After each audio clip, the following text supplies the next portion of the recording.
जय हिंद दोस्तों, स्वागत है आप सभी का इस वीडियो में। मैं हूं मयूर मोगरे। तो आज के इस वीडियो में हम पीटी 365 कवर करने वाले हैं, वो भी पॉलिटी सेक्शन का। काफ़ी इंपॉर्टेंट है क्योंकि पॉलिटी पर आपने देखा होगा काफ़ी सारे क्वेश्चंस जो है एग्ज़ाम में पूछे जाते हैं और करंट अफेयर से रिलेटेड भी काफ़ी सारे क्वेश्चंस आते हैं। तो इसीलिए जो पीटी 365 है ये सब कुछ कवर करता है साल भर का। तो ये एक इम्पॉर्टेंट डॉक्यूमेंट आप मान सकते हो एग्ज़ाम के लिए। तो अब यहाँ पर हम पीटी 365 काफ़ी अच्छे तरीके से कवर करेंगे और देखेंगे कि क्या क्या न्यूज़ हमें देखने को मिली है पॉलिटी से रिलेटेड। लेकिन इसके लिए मैं उम्मीद करता हूँ कि आपने स्टैटिक पोर्शन जो है पॉलिटी का वो अच्छे तरीके से कवर किया होगा। और अगर आपने नहीं किया है तो आप एम अकेडमी ऐप डाउनलोड कर सकते हैं, एम अकेडमी ऐप, जहाँ पर आपको polity, economy, governance, ethics, internal security, disaster management, geography, modern history, ancient history, medieval history सब कुछ देखने को मिलता है। जीएस 1 2 3 4 सब कुछ कवर किया गया है। हाईएस्ट क्वालिटी कंटेंट है लोएस्ट प्राइजेस पर। तो डाउनलोड कीजिए एम अकेडमी ऐप और वीडियोज़ को एंजॉय कीजिए। चलिए शुरू करते हैं। तो यहाँ पर आप देख सकते हैं कि पॉलिटी एंड गवर्नेंस में काफ़ी सारे जो टॉपिक्स है वो हमें देखने को मिल रहे हैं। यहाँ पर कॉन्स्टिट्यूशन से रिलेटेड कुछ टॉपिक्स है, उसमें हमें इकोनॉमिकली वीकर सेक्शन, सब categorisation, uniform civil code, hate speech, sedition, preventive detention, phone tapping, right to forgotten और important news and functioning of parliament. और यहाँ पर आप देखोगे ना, तो ये जो सेक्शन है ये section one of the most important section है। क्योंकि अगर आप प्रीवियस ईयर क्वेश्चंस देखो, क्या है कि बहुत सारे जो एस्पिरेंट्स हैं वो प्रीवियस ईयर क्वेश्चंस को इतना महत्व नहीं देते हैं। उन्हें लगता है कि यार पहले क्वेश्चंस पूछे गए हैं तो उस पर थोड़ी क्वेश्चंस कोई बनेंगे। लेकिन मैं आपको बता दूं कि प्रीवियस ईयर क्वेश्चन से हमें ट्रेंड पता चलता है, हमें पता चलता है कि कौन से टॉपिक पर ज़्यादा जोर दिया जा रहा है। एग्जामिनर की तरह हमें सोचना ज़रूरी है। एग्जामिनर क्या करेगा, एग्जामिनर को बोला जाए क्या होता है, ऐसा नहीं होता है कि सारे क्वेश्चंस 100 के 100 क्वेश्चन जो है वो एक इंसान बना रहा है। ऐसा नहीं होता है। ऐसा है कि अलग अलग सेक्शन के ऊपर क्वेश्चंस बनाने के लिए अलग अलग लोगों को बोल दिया जाता है और फिर वो अपने अपने सेक्शन के क्वेश्चंस बनाते हैं। तो वो क्या करेगा, आप समझ लीजिए मुझे पॉलिटी के अगर क्वेश्चंस बनाने हैं तो मैं क्या करूँगा, मैं रेफरेंस के लिए कि भाई यूपीएससी पूछ किस तरह की क्वेश्चन रहा है ना, तो वो उसके लिए मेरे को प्रीवियस क्वेश्चन रेफर करना पड़ेगा। और फिर वो रेफर करने के साथ मैं क्या करूँगा, उसी टॉपिक के आसपास के क्वेश्चंस जो है वो मोस्टली फ्रेम करूँगा। तो इसीलिए क्या होता है कि प्रीवियस ईयर क्वेश्चंस काफ़ी इंपॉर्टेंट रोल प्ले करते हैं। तो यहाँ पर ये काफ़ी इंपॉर्टेंट है। Election of president, pardoning power, Lokpal, Lokayukta, parliamentary committees, national register citizen, delegation, legislation, ये काफ़ी इंपॉर्टेंट है। सेंटर स्टेट रिलेशन भी काफ़ी इंपॉर्टेंट है। देन उसके बाद जो जुडिशरी है ये भी काफ़ी इंपॉर्टेंट रोल प्ले करती है भाई साहब। जुडिशरी बहुत सारे क्वेश्चन इस पर पूछे जाते हैं। देन इलेक्शन कमीशन तो काफ़ी न्यूज़ में था ही, है ना। देन उसके बाद लेजिस्लेचर अगर हम देखते हैं तो ये भी काफ़ी इंपॉर्टेंट है, न्यूज़ में था। देन उसके बाद स्टेटरी एग्जीक्यूटिव बॉडीज़ जो है ये यहाँ पर आते हैं। तो इस तरीके से हमें पूरा पॉलिटी देखने को मिलता है। तो चलिए शुरू करते हैं। अब देखिए, शुरू करने से पहले आईएएस का कंप्लीट पैकेज प्रीलिम्स मेंस आपको देखने को मिलेगा एमएम अकेडमी ऐप पर। आपको जीएस पेपर 1 के art and culture, ancient history, medieval history, modern history, history of independence, geography, Indian society, complete GS 1, complete GS 2, polity, governance, society, international relations, GS 3, Indian economy, environment, inter security, disaster management, science and technology, agriculture, GS 4, ethics, और उसी के साथ साथ bonus courses जो है India year book, answer writing course, personal guidance, mock test सभी आपको देखने को मिलेंगे। तो यहाँ पर आप देख सकते हो कैसे आपको डाउनलोड करना है। जब आप डाउनलोड करोगे तो आपको साइन अप करना होगा। आप डेमो लेक्चर जो है हर सेक्शन में जाकर पहले 2 लेक्चर जो है एज अ डेमो लेक्चर आप देख सकते हो। देन उसके बाद आप प्रोफाइल में जाओगे तो यहाँ पर आपको प्रोफाइल जो है वो ऑप्शन नजर आएगा। उसमें आपको वेरियस प्लान दिखाई देंगे, 3 महीने के, 6 महीने के और 2 साल के कोर्स पर डिस्काउंट है। आपको प्लान परचेस करना है और कोर्सेज को एंजॉय करना है। तो जल्द से जल्द डाउनलोड कीजिए और वीडियोस को एंजॉय कीजिए पॉलिटी एक एक तरीके से अच्छे तरीके से समझने के लिए। तो पहला यहाँ पर इशू आता है, issue related to the constitution. तो इसमें आता है इकोनॉमिकली वीकर सेक्शन कोटा के बारे में। इकोनॉमिकली वीकर सेक्शन, ये जो कोटा है ये आपको पता है कि 103rd कॉन्स्टिट्यूशनल अमेंडमेंट एक्ट के थ्रू लाया गया था। अब यहाँ पर जो अमेंडमेंट है वो क्या है, अमेंडमेंट का मतलब होता है हमारे संविधान में चेंजेस करना। हमारा संविधान जब बना तो जिन्होंने संविधान बनाया उनको अच्छे तरीके से पता था कि जैसे जैसे समय आगे बढ़ेगा वैसे वैसे इसमें चेंजेस जो उसकी भी ज़रूरत पड़ेगी और इसीलिए उसमें चेंजेस के लिए प्रावधान दिए गए हैं। आर्टिकल 368 अगर हम देखते हैं तो उसके तहत जो हमारा संविधान है उसमें चेंजेस लाए जा सकते हैं। उसके लिए हमें स्पेशल मेजोरिटी जो है वो लगती है दोनों ही हाउसेस में। एंड देन उसके बाद अगर फेडरल स्ट्रक्चर में कोई चेंजेस आ रहा है तो हाफ ऑफ द स्टेट का रेटिफिकेशन जो है वो भी लगता है। तो अब यहाँ पर article 15 sub clause 6 and article 16 sub clause 6 इसमें हमें अमेंडमेंट देखने को मिला है, क्योंकि संविधान में चेंजेस आ रहे हैं। संविधान में अगर चेंजेस आ रहे हैं तो आर्टिकल में आ रहे हैं, आर्टिकल या तो इंसर्ट किया जा रहा है या आर्टिकल में चेंजेस किए जा रहे हैं, ऐसा कुछ हो रहा है। तो यहाँ पर आर्टिकल 15(6) एंड आर्टिकल 16(6) जो है उसमें देखने को मिल रहा है। तो इसमें बेसिकली हुआ क्या है, इसमें 10% कोटा दिया गया है इकोनॉमिकली वीकर सेक्शन को। देखिए क्या है कि रिजर्वेशन के ऊपर ना काफ़ी लोग मतलब नेगेटिव हो रहे थे, है ना, कि मतलब क्या होता है कि देखिए जो जनरल कैटेगरी है उसके 103 104 मार्क्स आ रहे हैं, स्टिल उसका सिलेक्शन नहीं हो रहा है, लेकिन बाकी अगर कोई कैटेगरी में आ रहा है तो उसका कम इसमें भी सिलेक्शन हो रहा है। तो इसके वजह से ना काफ़ी एक जो ओपिनियन है वो क्रिएट होना शुरू हो गया था कि आज के समय पर जिसके पास पैसा नहीं है वो शिक्षा नहीं ले पा रहा है, लेकिन अगर आप कैटेगरी में आ रहे हो लेकिन आपके पास पैसा है, स्टिल आप यहाँ पर अच्छी खासी जो क्वालिफिकेशन है वो ले पा रहे हैं। तो इसीलिए इकोनॉमिकली वीकर सेक्शन की कोटा की काफ़ी मांग हो रही थी और यही यहाँ पर गवर्नमेंट के द्वारा किया गया है। इकोनॉमिकली वीकर सेक्शन, अगर किसी के पास इकोनॉमिकली कोई वायबल नहीं है तो उसके लिए कोटा बेसिकली लाया गया है। और ये जब कोटा लाया गया था तो उसके बाद कोर्ट में भी एक केस गया था कि इकोनॉमी मतलब जो पैसा है वो सोल एक कंडीशन नहीं रहनी चाहिए आपको रिजर्वेशन प्रोवाइड करने की, क्योंकि रिजर्वेशन का मकसद क्या है, रिजर्वेशन का मकसद है कि प्राचीन काल में आपको अपॉर्चुनिटीज़ से वंचित रखा गया और इस वजह से आज आप आगे नहीं बढ़ पाए हैं, आपका जो समाज है वो आगे नहीं बढ़ पाया है। क्यों? क्योंकि अपॉर्चुनिटीज़ आपको नहीं दी गई थी, है ना। तो यहाँ पर जो इकोनॉमी है ये तो ऐसा कोई क्राइटेरिया या फिर ऐसा कोई अत्याचार उन पर हुआ नहीं है, तो इसी वजह से इकोनॉमी ये रहना ये नहीं होना चाहिए ऐसा कहा गया था। लेकिन अभी कोर्ट जो है उन्होंने सब कुछ खारिज कर दिया और यहाँ पर उसको कॉन्स्टिट्यूशनल बताया है। तो यहाँ पर अगर आप देखोगे कोटा के बारे में तो इसमें हमें क्या देखने को मिलता है, इसमें हमें देखने को मिलता है इकोनॉमिकली वीकर सेक्शन के कोटा का कि ये बेसिकली सिन्हो कमीशन जो है उसके रिकमेंडेशन पर आया। तो कमीशन के बारे में भी आपको पता रहना चाहिए, सीधा क्वेश्चन आपको एग्जाम में पूछा जा सकता है। एंड कौन सा अमेंडमेंट है, 103rd अमेंडमेंट जो है वो हमें देखने को मिलता है जो 2019 में आया था। इसमें जो नॉन ओबीसी और नॉन SC ST है, मतलब इन शॉर्ट जिन्होंने किसी भी तरीके का रिजर्वेशन नहीं लिया है, जो किसी भी रिजर्व कैटेगरी में नहीं आते हैं, ऐसे जो बंदे जो इकोनॉमिकली वायबल नहीं है उनको ये जो बेसिकली कोटा है 10% का कोटा वो दिया जाएगा। अगर आप समझ लीजिए कि SC कैटेगरी में आते हो तो क्या आपको इकोनॉमिकली वीकर सेक्शन में जाने को मिलेगा? जी नहीं, क्योंकि आपके पास ऑलरेडी एक कोटा है। वो है ना कि ऑफिस ऑफ प्रॉफिट होल्ड नहीं कर सकते हैं। ऑफिस ऑफ प्रॉफिट मतलब क्या होता है कि 2 ऑफिस एक साथ होल्ड कर रहे हैं, जहाँ से दोनों ऑफिस से आपको सैलरी आ रही है। उसी तरीके से ये भी है कि आप 2 कैटेगरीज में एक साथ नहीं जा सकते हैं कि SC में भी चले गए एंड आप इकोनॉमिकली वीकर सेक्शन में भी चले गए। आप किसी भी कैटेगरी में नहीं हो, मतलब इसका फ़ायदा आप नहीं ले रहे हो, वो यहाँ पर अगर इकोनॉमिकली वायबल नहीं है तो इकोनॉमिकली वीकर सेक्शन में जा सकता है। इसमें इंसर्ट किए गए आर्टिकल 15(6) एंड आर्टिकल 16(6) दोनों ही सेंट्रल और स्टेट गवर्नमेंट रिजर्वेशन प्रोवाइड करेंगे इकोनॉमिकली वीकर सेक्शन में। आर्टिकल 15(6) क्या कहता है, गवर्नमेंट को अनेबल करता है कुछ स्पेशल प्रोविजन देने के इकोनॉमिकली वीकर सेक्शन को। क्या है, हमारे यहाँ पर जो बेसिकली ये होता है ना कि डिफ्रेंशिएशन नहीं किया जा सकता है ना, डिस्क्रिमिनेशन नहीं किया जा सकता है कि हमारे यहाँ पर इक्वालिटी है, मतलब क्या डिस्क्रिमिनेशन नहीं होगा।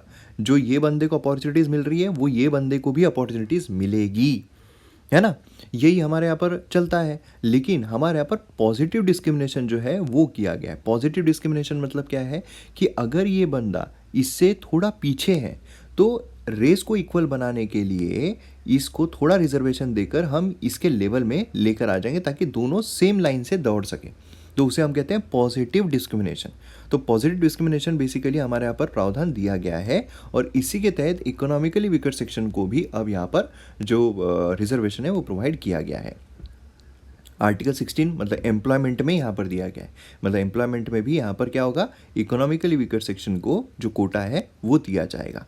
इसलिए आप अभी जो कैटेगरीज़ है, जब भी आप फॉर्म भरते हैं किसी एग्ज़ाम का, तब आपको देखने को मिलता है कि इकोनॉमिकली वीकर सेक्शन भी एक क्राइटेरिया होता है। लेकिन अब इकोनॉमिकली वीकर सेक्शन हमने देख लिया कि भाई जिसके पास पैसा नहीं है, लेकिन कितना पैसा, ये तो कंपेरेबल हो गया ना, कंपेरेटिव हो गया, कितना पैसा होना चाहिए, कितना नहीं होना चाहिए, कितना गरीब होना चाहिए, तब जाकर आप इकोनॉमिकली वीकर सेक्शन में जा सकते हैं। तो इसमें अगर आप देखोगे तो इसमें भी कुछ क्राइटेरियाज दिए गए हैं। क्या क्राइटेरियाज दिए गए हैं? इसमें दिया गया है कि सबसे पहली चीज़ तो क्या है कि वो कवर्ड नहीं रहना चाहिए अंडर SC ST और OBC, किसी भी तरीके का रिजर्वेशन जो है किसी भी इसमें नहीं लेना चाहिए। दूसरा है उसकी एनुअल इनकम जो है वो 8 लाख से कम रहनी चाहिए, एनुअल इनकम 8 लाख से कम रहनी चाहिए, ठीक है, ये दूसरा क्राइटेरिया। तीसरा क्या है कि वो उसके पास 5 एकड़ अगर एग्रीकल्चरल लैंड है, अगर कोई भी एग्रीकल्चरल लैंड 5 एकड़ है तो फिर आप नहीं जाओगे, उससे कम रहनी चाहिए। अगर रेसिडेंशियल फ्लैट आपके पास 1000 स्क्वायर फीट का है तो फिर फ्लैट की बात हो रही है यहाँ पर, फ्लैट प्लॉट ये ध्यान में रखिए, फ्लैट, ठीक है, रेसिडेंशियल फ्लैट आपके पास 1000 स्क्वायर फीट है तो आप ये कैटेगरी में नहीं आओगे। अगर रेसिडेंशियल प्लॉट आपका 100 स्क्वायर यार्ड का है, ठीक है, नोटिफाइड म्यूनसिपाल्टी में, और अगर 200 स्क्वायर यार्ड का है किसी और एरिया में, तो भी आप इसमें नहीं आओगे। तो ये अगर क्राइटेरियाज आपके हो रहे हैं तो फिर आप इकोनॉमिकली वीकर सेक्शन में माने जाओगे, ठीक है। Household with annual income of 8 lakh और above is not eligible for reservation. इसको हम क्रीमिलियर बोलते हैं, मतलब जो OBC का फॉर्म भरते हैं उनको क्रीमिलियर के बारे में अच्छे तरीके से पता हो। क्रीमिलियर मतलब 8 लाख से अगर ऊपर है तो आप रिजर्वेशन का फ़ायदा नहीं उठा सकते। ये इंट्रोड्यूस किया गया था संतानम कमीशन के द्वारा 1971 में, ठीक है। तो ये चीज़ यहाँ पर इंपॉर्टेंट है। एंड 50% कैप जो है वो रखा गया, लेकिन काफ़ी ऐसे राज्य हैं जिन्होंने इसको भी ब्रीच किया है, 50% से ऊपर वो रिजर्वेशन को ले गए हैं। अब और एक इम्पॉर्टेंट चीज़ जो एग्ज़ाम के लिए आती है वो ये है कि यहाँ पर जो स्टेट गवर्नमेंट है वो डिसाइड करेगी whether to provide reservation to ETS for appointment in the state government jobs and admission to state government educational institution. कौन करेगा? स्टेट गवर्नमेंट यहाँ पर डिसाइड करेगी। दूसरा, अमेंडेड आर्टिकल 15 जो है additionally permit government to provide advancement of EWS up to 10% of seat में be reserved for such selection for admission education institutions not applicable. जो मैं आपको बता रहा था बहुत इंपॉर्टेंट है, not applicable to minority educational institutions. अगर कोई माइनॉरिटी एजुकेशन इंस्टीट्यूशन है तो उसमें लागू नहीं होगा, ठीक है। तो ये चीज़ यहाँ पर काफ़ी इंपॉर्टेंट हो जाती है। देन उसके बाद कुछ की वर्डिक्ट्स यहाँ पर आते हैं। जनहित अभियान अभिनय अभियान versus union of India case 2022 का आता है। Economic criteria alone did not violate basic structure, ये यहाँ पर कहा गया कि भाई बेसिक स्ट्रक्चर को वायलेट नहीं करता है, ठीक है। एंड 50% का रूल जो है वो हमें देखने को मिलता है। लेकिन ऐसा अगर पूछा गया है कि एक भी स्टेट 50% के क्राइटेरिया के ऊपर नहीं जा रहा है तो वो गलत रहेगा। कई ऐसे राज्य हैं जो इसके ऊपर गए हैं, ठीक है। देन अब नेक्स्ट यहाँ पर आता है सब categorization of other backward classes OBC। अब यहाँ पर OBC की बात की जा रही है। अब देखिए मैंने आपको अभी बताया मतलब रिजर्वेशन है ना। अब OBC अगर आप देखोगे ना, मतलब क्या है, एक तो SC कम्युनिटी देखने को मिलती है, ST कम्युनिटी देखने को मिलती है ना। अब कुछ स्टेट्स में NT जो है उनको भी एक अलग तरीके से गिना जाता है, और फिर उसके बाद बाकी जो भी बैकवर्ड क्लासेस है उनको सबको अदर बैकवर्ड क्लासेस में डाल दिया गया है, सभी को, ठीक है। तो मतलब क्या है, अदर बैकवर्ड क्लासेस में कई सारे ऐसे हमें कैटेगरीज देखने को मिलती है। तो यूनियन कैबिनेट ने 14th एक्सटेंशन दिया है जस्टिस रोहिणी कमीशन का, कि वो यहाँ पर इशू जो है रिलेटेड टू सब कैटेगराइजेशन ऑफ OBC, जो OBC का सब कैटेगराइजेशन है, क्योंकि अलग अलग कैटेगरीज बोल रही है कि भाई हम भी बैकवर्ड में आ रहे हैं, हमें भी यहाँ पर सहूलत नहीं दी गई थी, है ना। तो ये चीज़ यहाँ पर हमें देखने को मिलती है। तो अब यहाँ पर अगर हम देखें तो हमें देखने को मिलता है कि अलग अलग तरीक़ों से अलग अलग समय पर जो बैकवर्ड क्लास कमीशन है उसको गठन किया गया था। तो यहाँ पर पहला 1953 में हुआ था, काफ़ी इंपॉर्टेंट है, अंडर कालेकर, ठीक है। तो ये कालेलकर जो है उनके अंडर में फर्स्ट कमीशन किया गया था 1953 में। देन 1979 में दूसरा हुआ था अंडर मंडल। 1992 में तीसरा हुआ था 27% रिजर्वेशन अंडर आर्टिकल 16(4) एंड 1992 में क्रीमिलियर क्राइटेरिया जो है वो भी लाया गया था समवे जजमेंट में। तो ये काफ़ी इंपॉर्टेंट है, मतलब इस पर सीधा आपको क्वेश्चन जो है वो 100% पूछा जा सकता है कि भाई 1953 में किसके अंडर में हुआ था, है ना। तो यहाँ पर दूसरा किसके अंडर में हुआ था, तीसरा चौथा, तो ये चीज़ आपको पता रहनी चाहिए। तो अब यहाँ पर जस्टिस रोहिणी कमीशन जो है वो हमें देखने को मिल रहा है, 14th एक्सटेंशन, ठीक है। कमीशन फॉर्म की गई थी 2017 में अंडर आर्टिकल 340 प्रेसिडेंट को एम्पावर करता है कि वो कमीशन को ला सकता है, अपॉइंट कर सकता है कंडीशंस को इन्वेस्टिगेट करने के लिए। 2015 में जो national commission for backward class है, इसने 3 कैटेगरीज में डिवाइड किया था। एक था एक्सट्रीमली बैकवर्ड क्लास, दूसरा था मोर बैकवर्ड क्लास और तीसरा था backward class. Extremely backward class जो social, educational, economic backwardness face कर रहे हैं ओबीसी में, ओबीसी के अंदर, विद इन दी ओबीसी, है ना। इसमें एब ओरिजिनल ट्राइब्स आते हैं, nomadic and semi nomadic tribes आते हैं, जो मैंने एंटी आपको बताया था। देन उसके बाद यहाँ पर मोर बैकवर्ड क्लास आते हैं, उसमें वोकेशनल ग्रुप, ट्रेडिशनल ऑक्यूपेशन जा रहे हैं। देन बैकवर्ड क्लासेस आते हैं जो कंपेरेटिवली फॉरवर्ड है। तो ये 3 हमें देखने को मिलते हैं, इस पर भी आपको क्वेश्चन आ सकता है। अब इसमें national commission for backward class अगर हम देखते हैं तो 102 अमेंडमेंट के तहत इसको कॉन्स्टिट्यूशनल बॉडी करार कर दिया गया, 338 देखने को मिलता है। ये सेटअप किया गया था एज अ स्टैट्यूटरी बॉडी 1993 में एक्ट के तहत। इसमें चेयरपर्सन होते हैं, वाइस चेयरपर्सन होते हैं, 3 अदर मेंबर्स होते हैं। अपॉइंटमेंट प्रेसिडेंट के द्वारा की जाती है, warrant under his hand and seal. And मतलब इनका जो अपॉइंटमेंट है इस तरीके से होता है, टेन्योर जो है service notified by ministry of social justice and empowerment.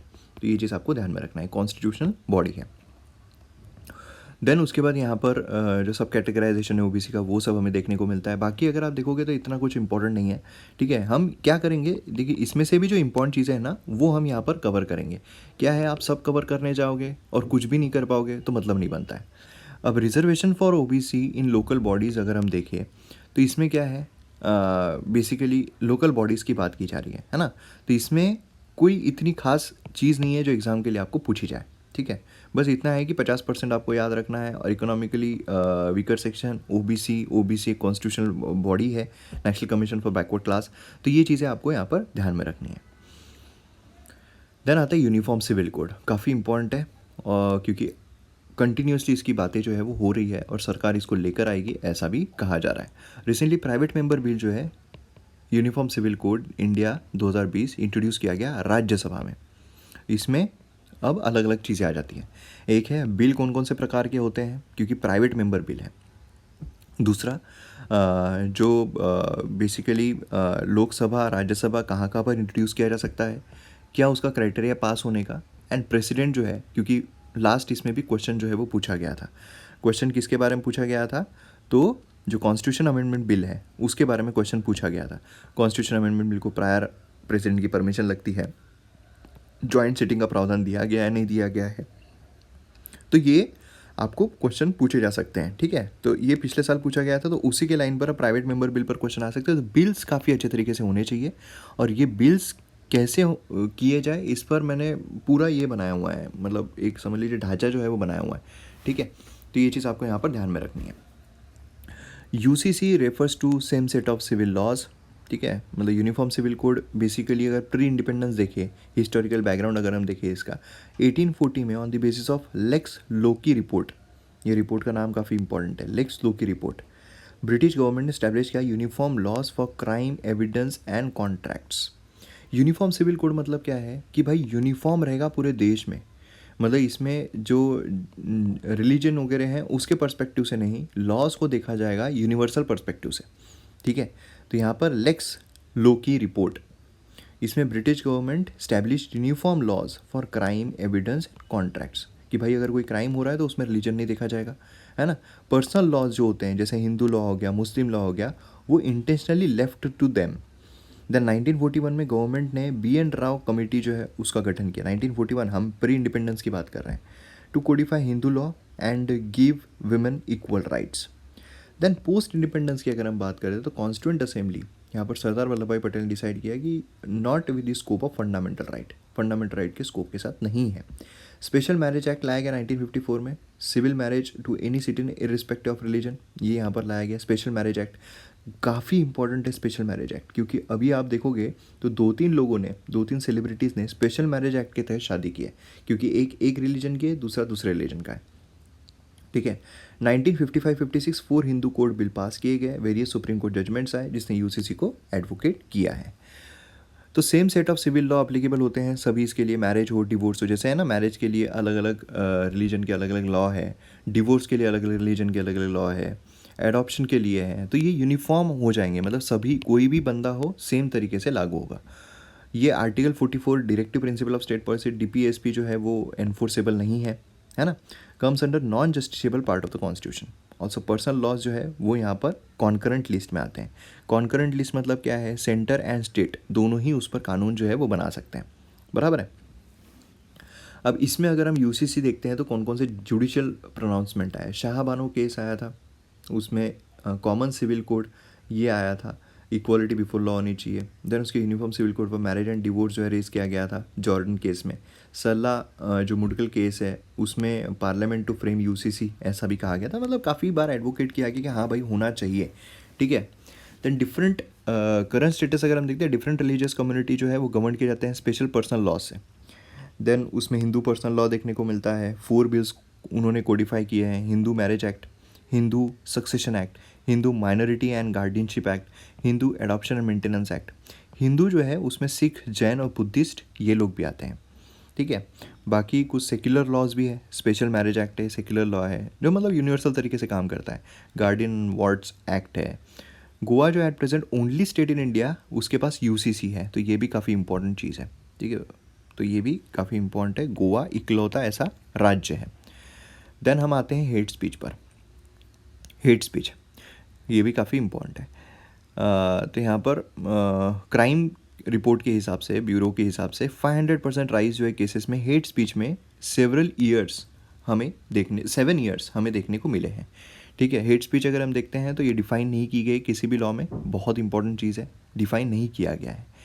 तो हेट स्पीच बेसिकली आप देखोगे तो किसी भी एक्सप्रेशन में, इमेज, कार्टून, मीम्स, किसी भी तरीके से अगर आप हेट फैलाने की कोशिश कर रहे हैं तो वो होता है। बाकी ये कॉन्स्टिट्यूशनल प्रोविजन में आर्टिकल 2 है जो फ्रीडम देता है, लेकिन उसी के साथ साथ रीजनेबल रिस्ट्रिक्शन जो है वो भी लगाता है ना। इसमें डिफेमेशन जो है वो भी आ जाता है। डिफेमेशन के तहत अभी राहुल गांधी को 2 साल की सज़ा हुई है, तो ये सारी चीज़ें भी लिंक करना चाहिए आपने, है ना, मतलब साथ साथ में लेके चलना चाहिए, तब जाकर आप एक होलिस्टिक व्यू बना सकते हैं।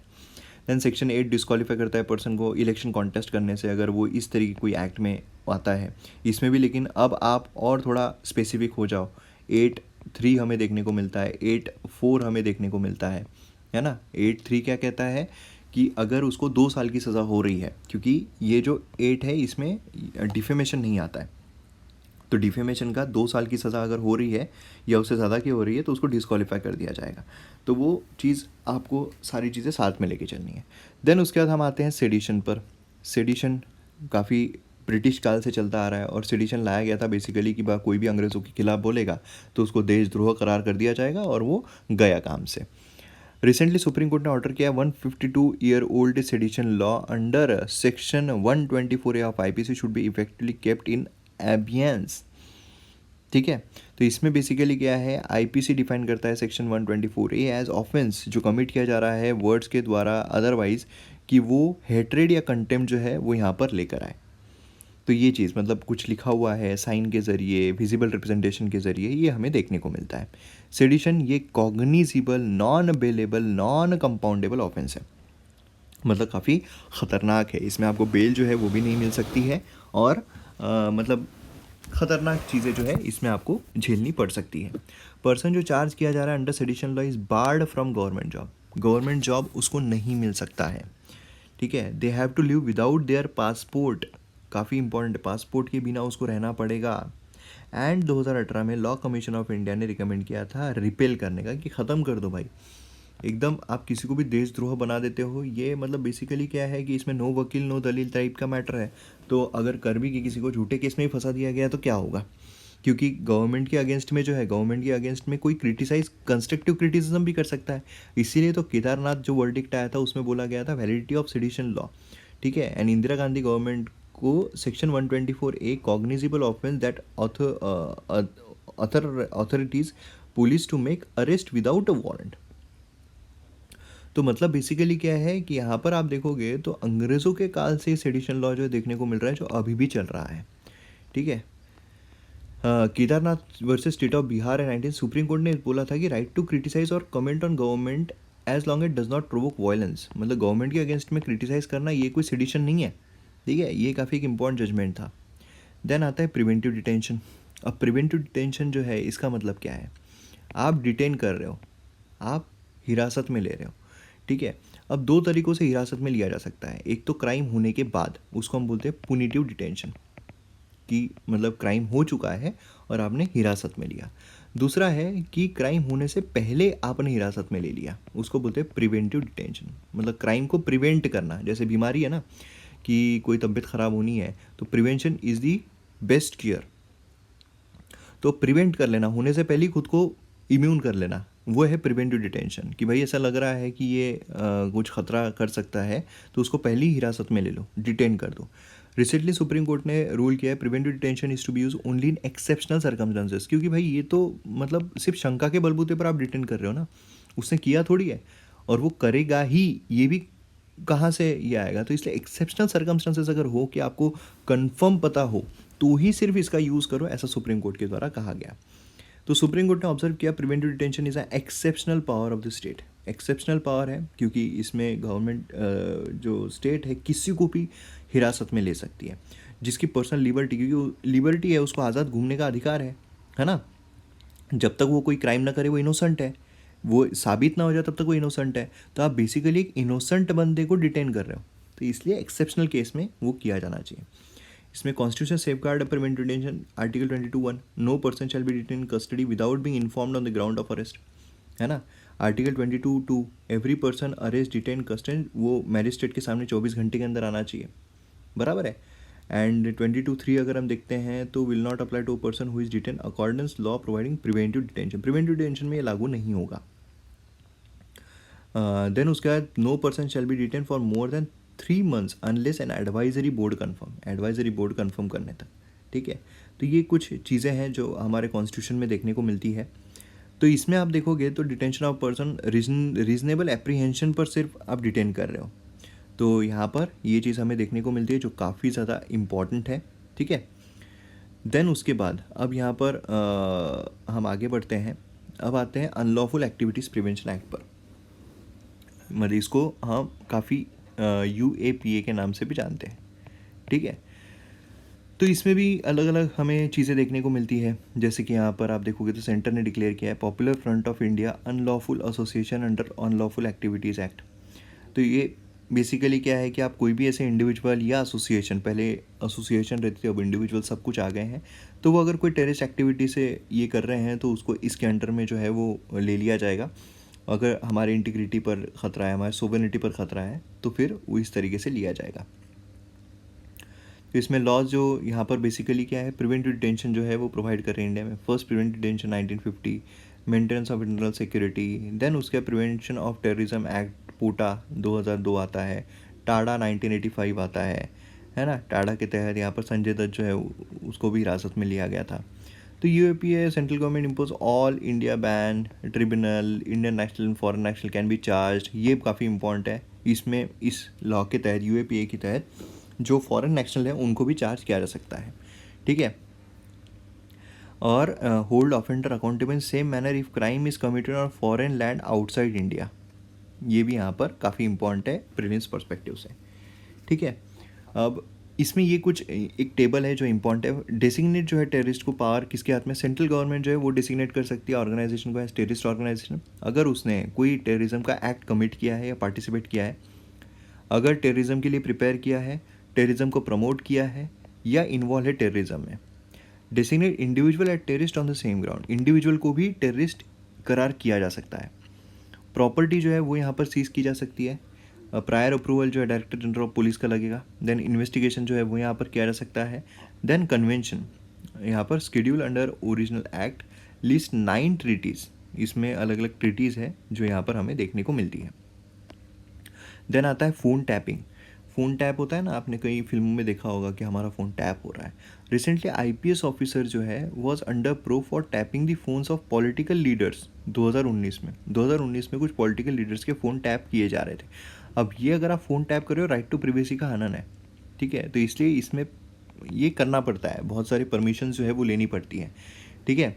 तो ग्राउंड्स कौन कौन से हो सकते हैं फ़ोन टैपिंग के लिए, या तो सोवेनिटी पर खतरा है, या तो स्टेट की सिक्योरिटी पर खतरा है, या तो फॉरेन स्टेट के फ्रेंड रिलेशन पर खतरा है, पब्लिक ऑर्डर मेंटेन करने के। तो ये कुछ बेसिकली क्राइटेरिया दिए गए हैं। देन उसके बाद यहाँ पर आप देखोगे तो फ़ोन टैपिंग मतलब है कि आप कम्युनिकेशन जो हो रहा है लोगों के बीच में, जो सीक्रेट हो रहा है उसको आप सुन रहे हो, है ना। तो ये चीज़ ये फर्स्ट कमेंस किया गया था यूएसए में 1890s में, ठीक है। इंडियन टेलीग्राफ एक्ट आता है 1885 का। सेंट्रल एंड स्टेट गवर्नमेंट के पास राइट है टैप फोन्स, ये काफ़ी इंपॉर्टेंट पॉइंट है, दोनों के पास ही राइट है। ऐसा आ सकता है कि ओनली सेंट्रल गवर्नमेंट और state government has the power, ठीक है। अब 7th शेड्यूल अगर हम देखते हैं तो उसमें है communication devices mention under union list, union list में है, तो ये भी काफ़ी इंपॉर्टेंट है। हमने 2 इसके लिस्ट के देखे, तो एक कॉन्करेंट लिस्ट में था, क्या था कॉन्करेंट लिस्ट में याद करो, और दूसरा यहाँ पर हमें कम्युनिकेशन डिवाइस देखने को मिलता है यूनियन लिस्ट में। पुलिस के पास पावर है कि फ़ोन टैप कर सकते हैं। एट सेंटर 10 एजेंसी को ऑथराइज किया गया है, intelligence bureau, CPI, enforcement directorate, narcotics control bureau, इनको यहाँ पर किया गया है, ठीक है। और बाकी अगर कोई और एजेंसी करती है तो वुड बी कंसिडर्ड इलीगल, तो ये काफ़ी इंपॉर्टेंट है, ठीक है। बाकी ऑर्डर जो है वो इशू किया जाए secretary union minister of home affairs, इनके द्वारा। एंड एक्सेप्शनल केसेस में be issued lower authorities also, मतलब सिर्फ इनके द्वारा ही किया जाएगा क्या, only no. Then right to be forgotten, मतलब भाई क्या है कि कोई इंसान ने कुछ गुनाह किया, उसने उसकी सज़ा भुगती, देन उसके बाद उसको दिखते रहता है उसका ही चित्र हर जगह, तो वो नहीं होना चाहिए। तो मतलब उसकी जो डिटेल्स है वो रिमूव कर देना हर जगह से, उसकी जो भी डिटेल्स है, तो उसको बोलते हैं राइट टू बी फॉरगॉटन, ठीक है। तो रिसेंटली सुप्रीम कोर्ट ने डायरेक्ट किया उसके रजिस्ट्री को कि remove details of a couple from search engine and internet, क्योंकि हर जगह फिर उनका ही दिखते रहेगा, सज़ा भी भुगत ली, सब कुछ हो गया, फिर भी वो दिख ही रहे हैं हर जगह, तो ये गलत है। तो इसीलिए राइट टू बी फॉरगॉटन जो है वो भी यहाँ पर रहना चाहिए, ऐसा कहा गया है।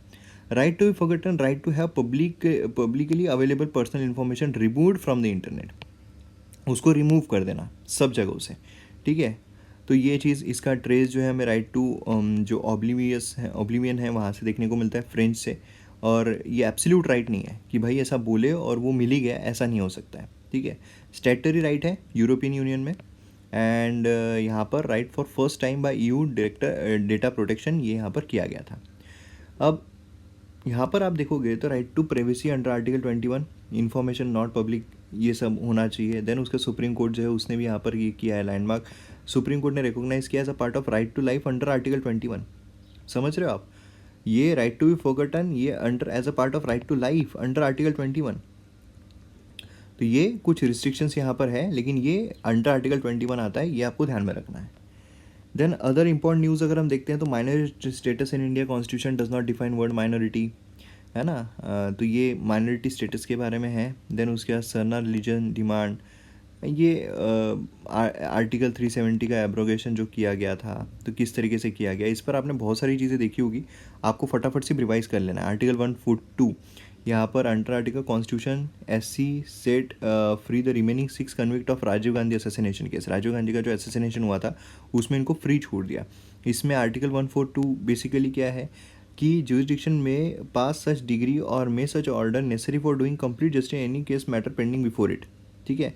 तो ये enforceable throughout the territory of India, ये यहाँ पर रहता है। तो मतलब आसान शब्दों में सुप्रीम कोर्ट अपने हिसाब से कर सकता है। देन उसके बाद 145 जो है majority view, larger bench will always prevail over the bench of lesser strength, तो ये लार्जर बेंच जो होती है वो जो निर्णय देगी वो हमेशा प्रिवेल करेगी, तो ये चीज़ हमें यहाँ पर देखने को मिलती है। देन उसके बाद नेक्स्ट यहाँ पर आता है फंक्शनिंग ऑफ पार्लियामेंट। अब फंक्शनिंग ऑफ पार्लियामेंट जो है स्टेट लेजिस्लेचर, लोकल गवर्नमेंट, इसके बारे में हम देखते हैं। इलेक्शन ऑफ प्रेसिडेंट, देखिए इलेक्शन ऑफ प्रेसिडेंट पर मैंने काफ़ी अच्छे तरीके से सेपरेट वीडियो बनाया हुआ है जो कि यूट्यूब पर काफ़ी अच्छे तरीके से अवेलेबल है। तो इलेक्शन ऑफ प्रेसिडेंट बाय मयूर मोगरे आप डालोगे तो आपको वीडियो मिल जाएगा, काफ़ी अच्छे से एनिमेशंस के थ्रू वीडियो बनाया हुआ है, तो वो वीडियो आप ज़रूर देखिए, उससे आपको फ़ायदा मिलेगा। तो प्रेसिडेंट जो है वो बेसिकली इलेक्शन प्रोसेस क्या होता है कि दोनों ही हाउसेस के कौन कौन पहले, मतलब बेसिकली ये है कि कौन वोट कर सकता है। एक तो है कि वोटिंग जो है वो इनडायरेक्ट इलेक्शन यहाँ पर होते हैं, है ना, इनडायरेक्ट इलेक्शंस है। दूसरी इम्पॉर्टेंट चीज़ क्या है कि जो प्रेसिडेंट हैं उनके इलेक्शन में दोनों ही हाउसेस के MPs, जो स्टेट लेजिस्लेचर है उनके MPs MLAs, ठीक है, जहाँ पर लेजिस्लेटिव असेंबली है सिर्फ उनके MLAs, यूनियन टेरिटरी भी, प्लस यहाँ पर जो नॉमिनेटेड मेंबर्स हैं वो नहीं कर सकते हैं, बराबर है। तो ये चीज़ें जो है ये इम्पॉर्टेंट है। और जो लेजिस्लेटिव काउंसिल्स हैं वो भी यहाँ पर नहीं आते हैं, जो अलग अलग राज्यों में लेजिस्लेटिव काउंसिल भी होती हैं। देन प्रोपोर्शनल रिप्रेजेंटेशन होता है, सिंगल ट्रांसफरेबल वोट है, और कौन जीतता है, किस तरीके से उनकी वोट की है होती है, वो सब मैंने ऑलरेडी बताया हुआ। टर्म 5 ईयर्स का होता है, री इलेक्शन के लिए भी एलिजिबल है, सिटीजन रहना चाहिए इंडिया के, 35 ईयर्स ऑफ एज कंप्लीट करना चाहिए, क्वालिफाइड रहना चाहिए हाउस ऑफ द पीपल मतलब लोकसभा के लिए, ठीक है। तो ये हो गया इनका। अब एंटी डिफेक्शन लॉ जो है is not applicable in the presidential election, electors are not bound to vote along the party line. तो इसमें बेसिकली क्या है कि एंटी डिफेक्शन लॉ मतलब बेसिकली क्या है कि समझ लो बीजेपी का इंसान है, बीजेपी का बंदा है, उसको वोट करना पड़ेगा, है ना, क्योंकि एमपीज वोट करते हैं तो उसको वोट करना पड़ेगा। तो अगर पार्टी ने बोल दी कि आपको फलाना फलाना इंसान को ही वोट करना है, अगर उसने उसको नहीं किया तो फिर एंटी डिफेक्शन लॉ जो है नॉर्मली लगता है, लेकिन ये प्रेसिडेंशियल इलेक्शन में नहीं लगता है। Under article 324 of the constitution election commission of India के पास अथॉरिटी है कि वो प्रेसिडेंशियल इलेक्शन जो है वो कंडक्ट कर सकते हैं, election commission of India conduct करते हैं, ठीक है। तो ये इंपॉर्टेंट है। अब वैल्यू क्या होती है वोट की, ऑलरेडी मैंने कैसे वैल्यू किया जाता है वो बताया हुआ है। वाइस प्रेसिडेंट जगदीप धनखड़ जो है elected as 14th vice president, second highest constitutional post है ना। इसमें वाइस प्रेसिडेंट के इलेक्शन में बेसिकली जो एमपीज हैं वही वोट करते हैं, बराबर है। इसमें नॉमिनेटेड इलेक्टेड दोनों आते हैं, एक्स ऑफिस चेयरमैन होते हैं राज्यसभा के, एंड उसी के साथ यहाँ पर उनके बारे में कुछ आर्टिकल्स जो है वो दिए हुए हैं। इनका भी टर्म 5 ईयर्स का होता है। Pardoning power of the president, ये भी एक इम्पॉर्टेंट चीज़ है। पार्डनिंग पावर मतलब क्या होता है कि माफ़ करने की पावर, माफ़ करना। तो इसमें प्रेसिडेंट को, गवर्नर को, दोनों को पावर होती है। अब इसमें क्या है, प्रेसिडेंट अगर हम देखें तो आर्टिकल 72 एम्पावर करता है प्रेसिडेंट को कि पार्डनिंग जो है वो दे सकते हैं। कोई भी सेंटेंस अगर यूनियन लॉ में होता है, कोर्ट मार्शल में होता है, मिलिट्री कोर्ट में, है ना, डेथ की सेंटेंस है। गवर्नर अगर आप देखोगे तो इसमें गवर्नर सस्पेंड कर सकता है, रिमिट कर सकता है, कम्यूट कर सकता है डेथ सेंटेंस, उसको पार्डन नहीं कर सकता है। एंड मार्शल लॉ जो है वहाँ पर भी नहीं होता है ना। तो ये चीज़ थोड़ी अलग है गवर्नर और प्रेसिडेंट में, बाकी प्रेसिडेंट और गवर्नर की पावर जो ऑलमोस्ट सेम है। एंड देन उसके बाद यहाँ पर आप देखोगे तो आर्टिकल 155 150 गवर्नर अपॉइंट किए जाते हैं प्रेसिडेंट के द्वारा, और प्लेजर ऑफ प्रेसिडेंट होल्ड करते हैं अपना office. Withdrawn before completion of 5 year, governor जो है उनको उतरना पड़ता है, नीचे उतरना पड़ता है, ठीक है। तो ये चीज़ यहाँ पर इम्पॉर्टेंट है। एंड देन उसके बाद यहाँ पर पार्डनिंग पावर जो है प्रेसिडेंट की, उसमें पार्डन होता है, कम्यूटेशन होता है, रिमिशन होता है, रिस्पाइट होता है, रिप्राइव होता है। तो इसमें पार्डनिंग पावर मतलब क्या है, sentence and conviction completely absolutely यहाँ पर हटा दिया जाता है, माफ़ कर दिया जाता है। देन कम्यूटेशन मतलब यहाँ पर सब्सटीट्यूट होता है वन फॉर्म ऑफ अदर, है ना, सब्सटीट्यूशन कि एक फॉर्म दूसरा लाइटर फॉर्म में, मतलब रिगरस इम्प्रिजनमेंट है तो उसको सिंपल इम्प्रिजनमेंट में कर दिया जाएगा। रिमिशन मतलब पीरियड जो है सेंटेंस का वो रिड्यूस कर दिया जाएगा बिना कैरेक्टर को चेंज किए, मतलब समझ लीजिए 8 साल की अगर सिंपल इम्प्रिजनमेंट है तो 5 साल की कर दी जाएगी। रिस्पाइट यहाँ पर लेसर सेंटेंस जो है वो दिया जाएगा। एंड रिप्राई मतलब क्या है, एग्जीक्यूशन जो है टेम्प्रेरी पीरियड के लिए उसको स्थगित कर दिया जाएगा। देन उसके बाद यहाँ पर आते हैं लोकपाल एंड लोकायुक्त। अब इसमें रिसेंटली केरला लेजिस्लेटिव असेंबली ने पास किया है केरला लोकायुक्त अमेंडमेंट बिल। ये बेसिकली क्या है, ओम्बुड्समैन की तरह ही काम करता है, मतलब किसी ने अगर विसल ब्लोअर करना है तो वो करता है। तो इसमें 1966 में टर्म लोकपाल लोकायुक्त कॉइन किया गया था सिंघवी के द्वारा एडमिनिस्ट्रेटिव रिफॉर्म कमीशन में। एंड लोकपाल लोकायुक्त एक्ट जो है उसको नोटिफाई किया गया। इसमें एक स्टैट्यूटरी बॉडी जो है Lokpal for union and Lokayukta state के लिए वो यहाँ पर प्रोवाइड की गई। इसमें जो भी करप्शन के केसेस होते हैं जो पब्लिक फंक्शनरीज है उनके अगेंस्ट में, वो यहाँ पर किए जाएंगे। अब इसमें आप देखोगे तो ये पूरे इंडिया में एक्सटेंड करता है ना, to public servant in and outside India. तो ये भी काफ़ी इंपॉर्टेंट है, आउटसाइड इंडिया में भी ये लागू होता है। अब इसमें जो कंपोजिशन है लोकपाल लोकायुक्ता में, इसमें चेयरपर्सन रहेंगे, मैक्सिमम 8 मेंबर जो है वो देखने को मिलते हैं। देन उसमें 50% judicial member, 50% SC ST OBC minority and women. Tenure जो है चेयरपर्सन मेंबर का अपॉइंट किया जाएगा फॉर टर्म ऑफ 5 ईयर्स, या फिर 70 साल की जब तक वो एज कंप्लीट नहीं करते हैं तब तक। सिलेक्शन कमेटी जो है उसमें अपॉइंटमेंट बाय प्रेसिडेंट रहेगा, रिकमेंडेशन ऑफ SC रहेगा। सिलेक्शन कमेटी में प्राइम मिनिस्टर रहेंगे, लोकसभा स्पीकर रहेंगे, लीडर ऑफ अपोजिशन रहेंगे, एंड CGI रहेंगे, एंड इमिनेंट ज्यूरीज जो है वो देखने को मिलेंगे। एंड उसके बाद यहाँ पर जो लोकायुक्ता है उनका जुरिडिक्शन जो है ओवर CM पर भी रहेगा, मिनिस्टर्स, MLA, सभी state government employees, certain private entities जो है जिसमें रिलीजियस इंस्टीट्यूशन है वो भी यहाँ पर इंक्लूडेड रहेंगे। तो प्राइवेट इंस्टीट्यूशन कुछ भी नहीं रहेंगे, ऐसा अगर आता है ओनली तो वो स्टेटमेंट गलत रहेगा। रिमूवल जो है प्रेसिडेंट के द्वारा किया जाएगा। पिटिशन जो है साइन की जाएगी एटलीस्ट 100 मेंबर ऑफ पार्लियामेंट, ठीक है। तो यहाँ पर लोकायुक्त का jurisdiction prime minister, minister, MP, group ABCD officers सभी पर यहाँ पर रहेगा। सोसाइटी, ट्रस्ट और बॉडी जो फॉरेन कंट्रीब्यूशन रिसीव कर रहे हैं अबव 10 लाख, तो ये भी एक इम्पॉर्टेंट पॉइंट है। देन उसके बाद पार्लियामेंट्री कमिटीज़, पार्लियामेंट्री कमेटी के बारे में हमने देखा था कि first ever comprehensive study of Rajya Sabha secretariat, यहाँ पर जो कमिटीज़ है अलग अलग तरह की कमिटीज़, उसमें स्टैंडिंग कमेटी भी हमें देखने को मिलती है, एडॉक कमेटी भी हमें देखने को मिलती है। पार्लियामेंट्री कमिटीज़ अगर हम देखें तो जो पैनल है MPs का वो अपॉइंट करता है, इलेक्ट करता है house nominated by speakers, and यहाँ पर इसका ओरिजिन जो है ब्रिटिश पार्लियामेंट में हमें देखने को मिलता है पार्लियामेंट्री स्टैंडिंग कमेटीज़ का। पार्लियामेंट्री स्टैंडिंग कमेटीज़ के ऑब्जेक्टिव्स में आता है कि वो फाइनेंशियल प्रूडेंस जो है उसको इंश्योर करना, जो स्टेक होल्डर्स है ना, अपोजिशन को ग्रेटर रोल प्ले करने देना कि भाई अपोजिशन नहीं तो करेगा क्या, कुछ भी उसके पास नहीं रहेगा तो उसको करने के लिए भी रहना चाहिए कुछ। और जो पार्लियामेंट है वो बाउंड नहीं है उनके रिकमेंडेशंस पर, ये सब एडवाइस जो है उस पर काम करते हैं। ये एक इम्पॉर्टेंट चीज़ है। पार्लियामेंट्री कमेटी में स्टैंडिंग कमेटी, एडॉक कमेटी, ये स्टैंडिंग मतलब जो परमानेंट होती है और एडॉक मतलब जो टेम्प्रेरी बेसिस पर हमें देखने को मिलती है। इसमें फाइनेंस कमेटी होती है, देन उसके बाद committee to inquire, departmental standing committees होती है, हाउस कीपिंग, ये सारी चीज़ें जो है MM कैड में आपके जो पॉलिटी लेक्चर्स है उसमें कवर किया हुआ है। Then national register of citizen, CAG report, compliance audit, logistic arrangement किया गया है। NRC अपडेशन, यहाँ पर आसाम, आपको पता है आसाम के बारे में है ना, उसमें national register of citizen. India में भी जब जो ये बिल है हमारा जो सिटीज़नशिप बिल है वो लाया गया था 2019 में, तो उसमें भी यहाँ पर NRC जो है उसकी बात की जा रही थी। तो यहाँ पर NRC जो है ऑफिशियल रिकॉर्ड है कि कौन यहाँ पर लीगल इंडियन है, लीगल इंडियन सिटीज़न कौन है। तो यहाँ पर क्योंकि क्या हुआ था 1971 अगर आप देखोगे तो उसमें जब बांग्लादेश बना उस समय पर कई सारे जो बांग्लादेशी है वो इंडिया में आ गए थे, तो उस वजह से क्या हुआ, प्रॉब्लम हो गई थी। तो इसको यहाँ पर सॉल्व करने के लिए जो NRC है वो यहाँ पर लाई गई। तो इसमें रिकॉर्ड किया जाता है हु आर लीगल इंडियंस, है ना। एट प्रेजेंट आसाम जो है ओनली स्टेट है जिसके पास NRC हमें देखने को मिलती है। सबसे पहले 1951 में प्रिपेयर, फाइनल अपडेट 2019 में। देन उसके बाद हमें इसमें पर्सन जिनका नाम जो इलेक्टर रोल में आ रहा है, ये सारी चीज़ें हमें देखने को मिल रही है। आसाम अकॉर्ड जो है वो हमें देखने को मिला था। देन उसके बाद नेक्स्ट यहाँ पर आते हैं कि सिटीजनशिप जो है वो किस तरीके से एक्वायर की जा सकती है। वो बर्थ के थ्रू, डिसेंट के थ्रू, रजिस्ट्रेशन के थ्रू, नेचुरलाइजेशन के थ्रू, इनकॉर्पोरेशन ऑफ टेरिटरी के थ्रू लाई जा सकती है ना। रिनाउंसिएशन कैसे होता है, तो उसमें हमें जो रिनाउंसिएशन है वो अगर कोई अपने वॉलंटरीली छोड़ देता है या फिर धोखे से उसने एक्सेप्ट किया है, टर्मिनेशन होता है, डिप्रीवेशन होता है, इस तरीके से उसकी सिटीजनशिप जा सकती है।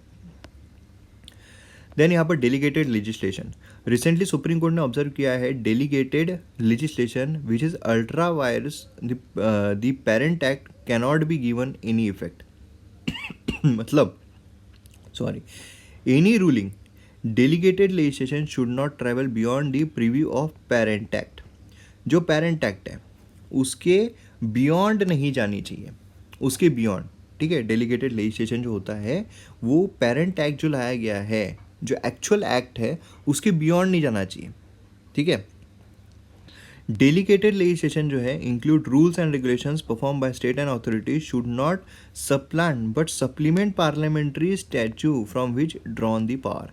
नहीं तो क्या होता है कि भाई एक कोई पेरेंट लॉ है और उसके बिहाफ में उसके भी आगे जा रहे हैं। मतलब समझ लीजिए कि यहाँ पर बोला जा रहा है कि मतलब हाइपोथेटिकल एग्जांपल है कि अब से आपकी जो पॉकेट मनी है वो बंद, ठीक है, और उसके सहारे अब तुम्हारा घर के बाहर जाना ही बंद। तो बेसिकली क्या है कि उसके बियॉन्ड नहीं जाना चाहिए, है ना। तो सर्कमस्टेंसेस जहाँ पर डेलीगेट लेजिस्लेशन जो है वो इनवैलिड रहेगा। Fundamental right, any constitutional provision अगर वायलेट हो रही है, रूल रेगुलेशन जो अल्ट्रा वायरस है, provision of parent act and fail to conform substantive provision of statute. Executive did not have the legislative competence to frame, मतलब अगर executive जो है उसके पास वो लेजिस्लेशन फ्रेम करने की पावर ही नहीं है। यहाँ पर आर्बिट्रेनेस अगर यहाँ पर हो रहा है, मनमानी वहाँ पर हो रही है, अनरीजनेबल तरीके से अगर किया जा रहा है, ठीक है, यहाँ पर कोई रेट्रोस्पेक्टिव ऑपरेशन प्रोवाइड नहीं किया जा सकता है। तो ऐसी चीज़ों में यहाँ पर चीज़ें जो है वो हो सकती है। देन उसके बाद यहाँ पर delegated legislation process by which executive authorities given power primary legislation बनाने का, है ना, प्राइमरी लेजिस्लेशन बनाना। यहाँ पर डेलीगेटेड लेजिस्लेशन का पर्पस क्या होता है, pressure of parliament, pressure of parliament के प्रेशर को रिड्यूस करना है। पार्लियामेंट क्या करती है, लॉज बनाती है, कितने लॉज बनाते रहेंगे, छोड़ो यार, डेलीगेटेड लेजिस्लेशन जो है बना देते हैं कि उसके हिसाब से चल जाएगा। Decentralise and sector specific rules regulation making, enable government to make law without waiting for new act parliament to be passed. तो भाई वेट नहीं कर सकते हैं, फटाफट फटाफट यहाँ पर हमें कार्यवाही जो है वो करनी पड़ेगी, है ना।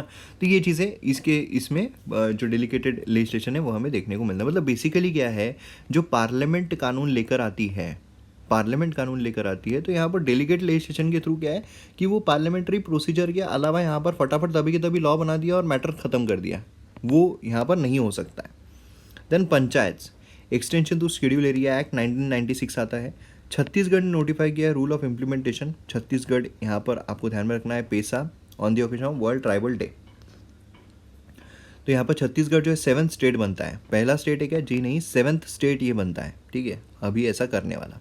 तो पेशा के बारे में आपको पता है भाई, पेशा मतलब यहाँ पर बेसिकली क्या है, based on the recommendation of Dilip Singh Bhuria committee, पेशा जो है उसको एनेक्ट किया गया था 1996 में ट्राइबल एम्पावरमेंट के लिए, ठीक है। पंचायती राज में हमने ऑलरेडी इसको कवर किया हुआ है, पंचायती राज पूरी तरीके से हमने अच्छी तरीके से देखा हुआ है।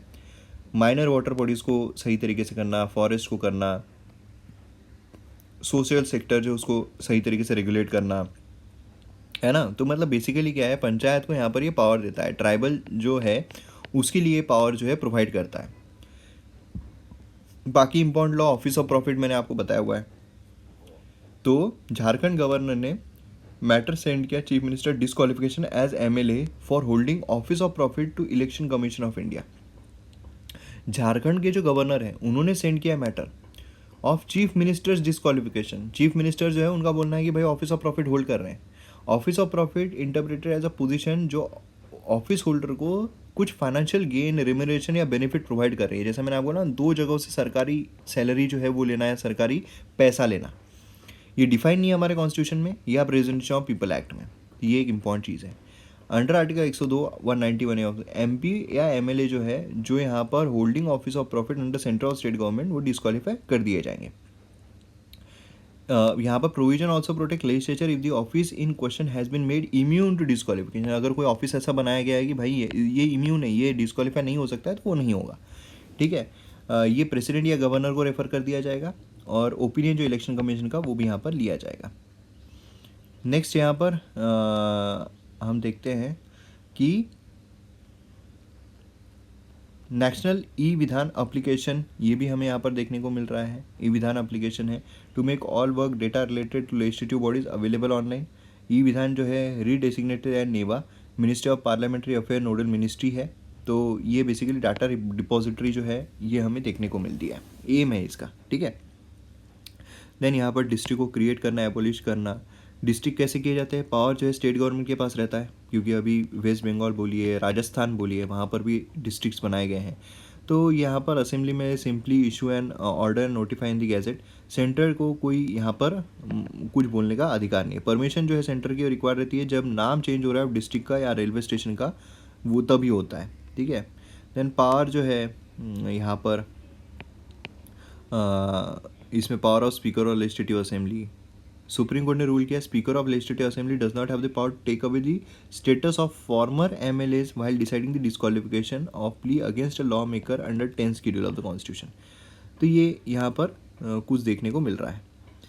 बाकी नॉर्थ ईस्ट काउंसिल है, नॉर्थ ईस्ट काउंसिल के बारे में आपको पता रहना चाहिए, पार्लियामेंट के द्वारा की गई है 1971 एक्ट। देन उसके बाद यहाँ पर वर्क जो है वो ministry of development of NER के तहत करती है। स्टैट्यूटरी बॉडी है, कॉन्स्टिट्यूशनल नहीं है। इसमें union home minister x office chairman होते हैं, यूनियन होम मिनिस्टर, ठीक है। इसमें 8 स्टेट्स हैं, अरुणाचल प्रदेश, आसाम, मणिपुर, मेघालय, मिजोरम, नागालैंड, सिक्किम एंड त्रिपुरा।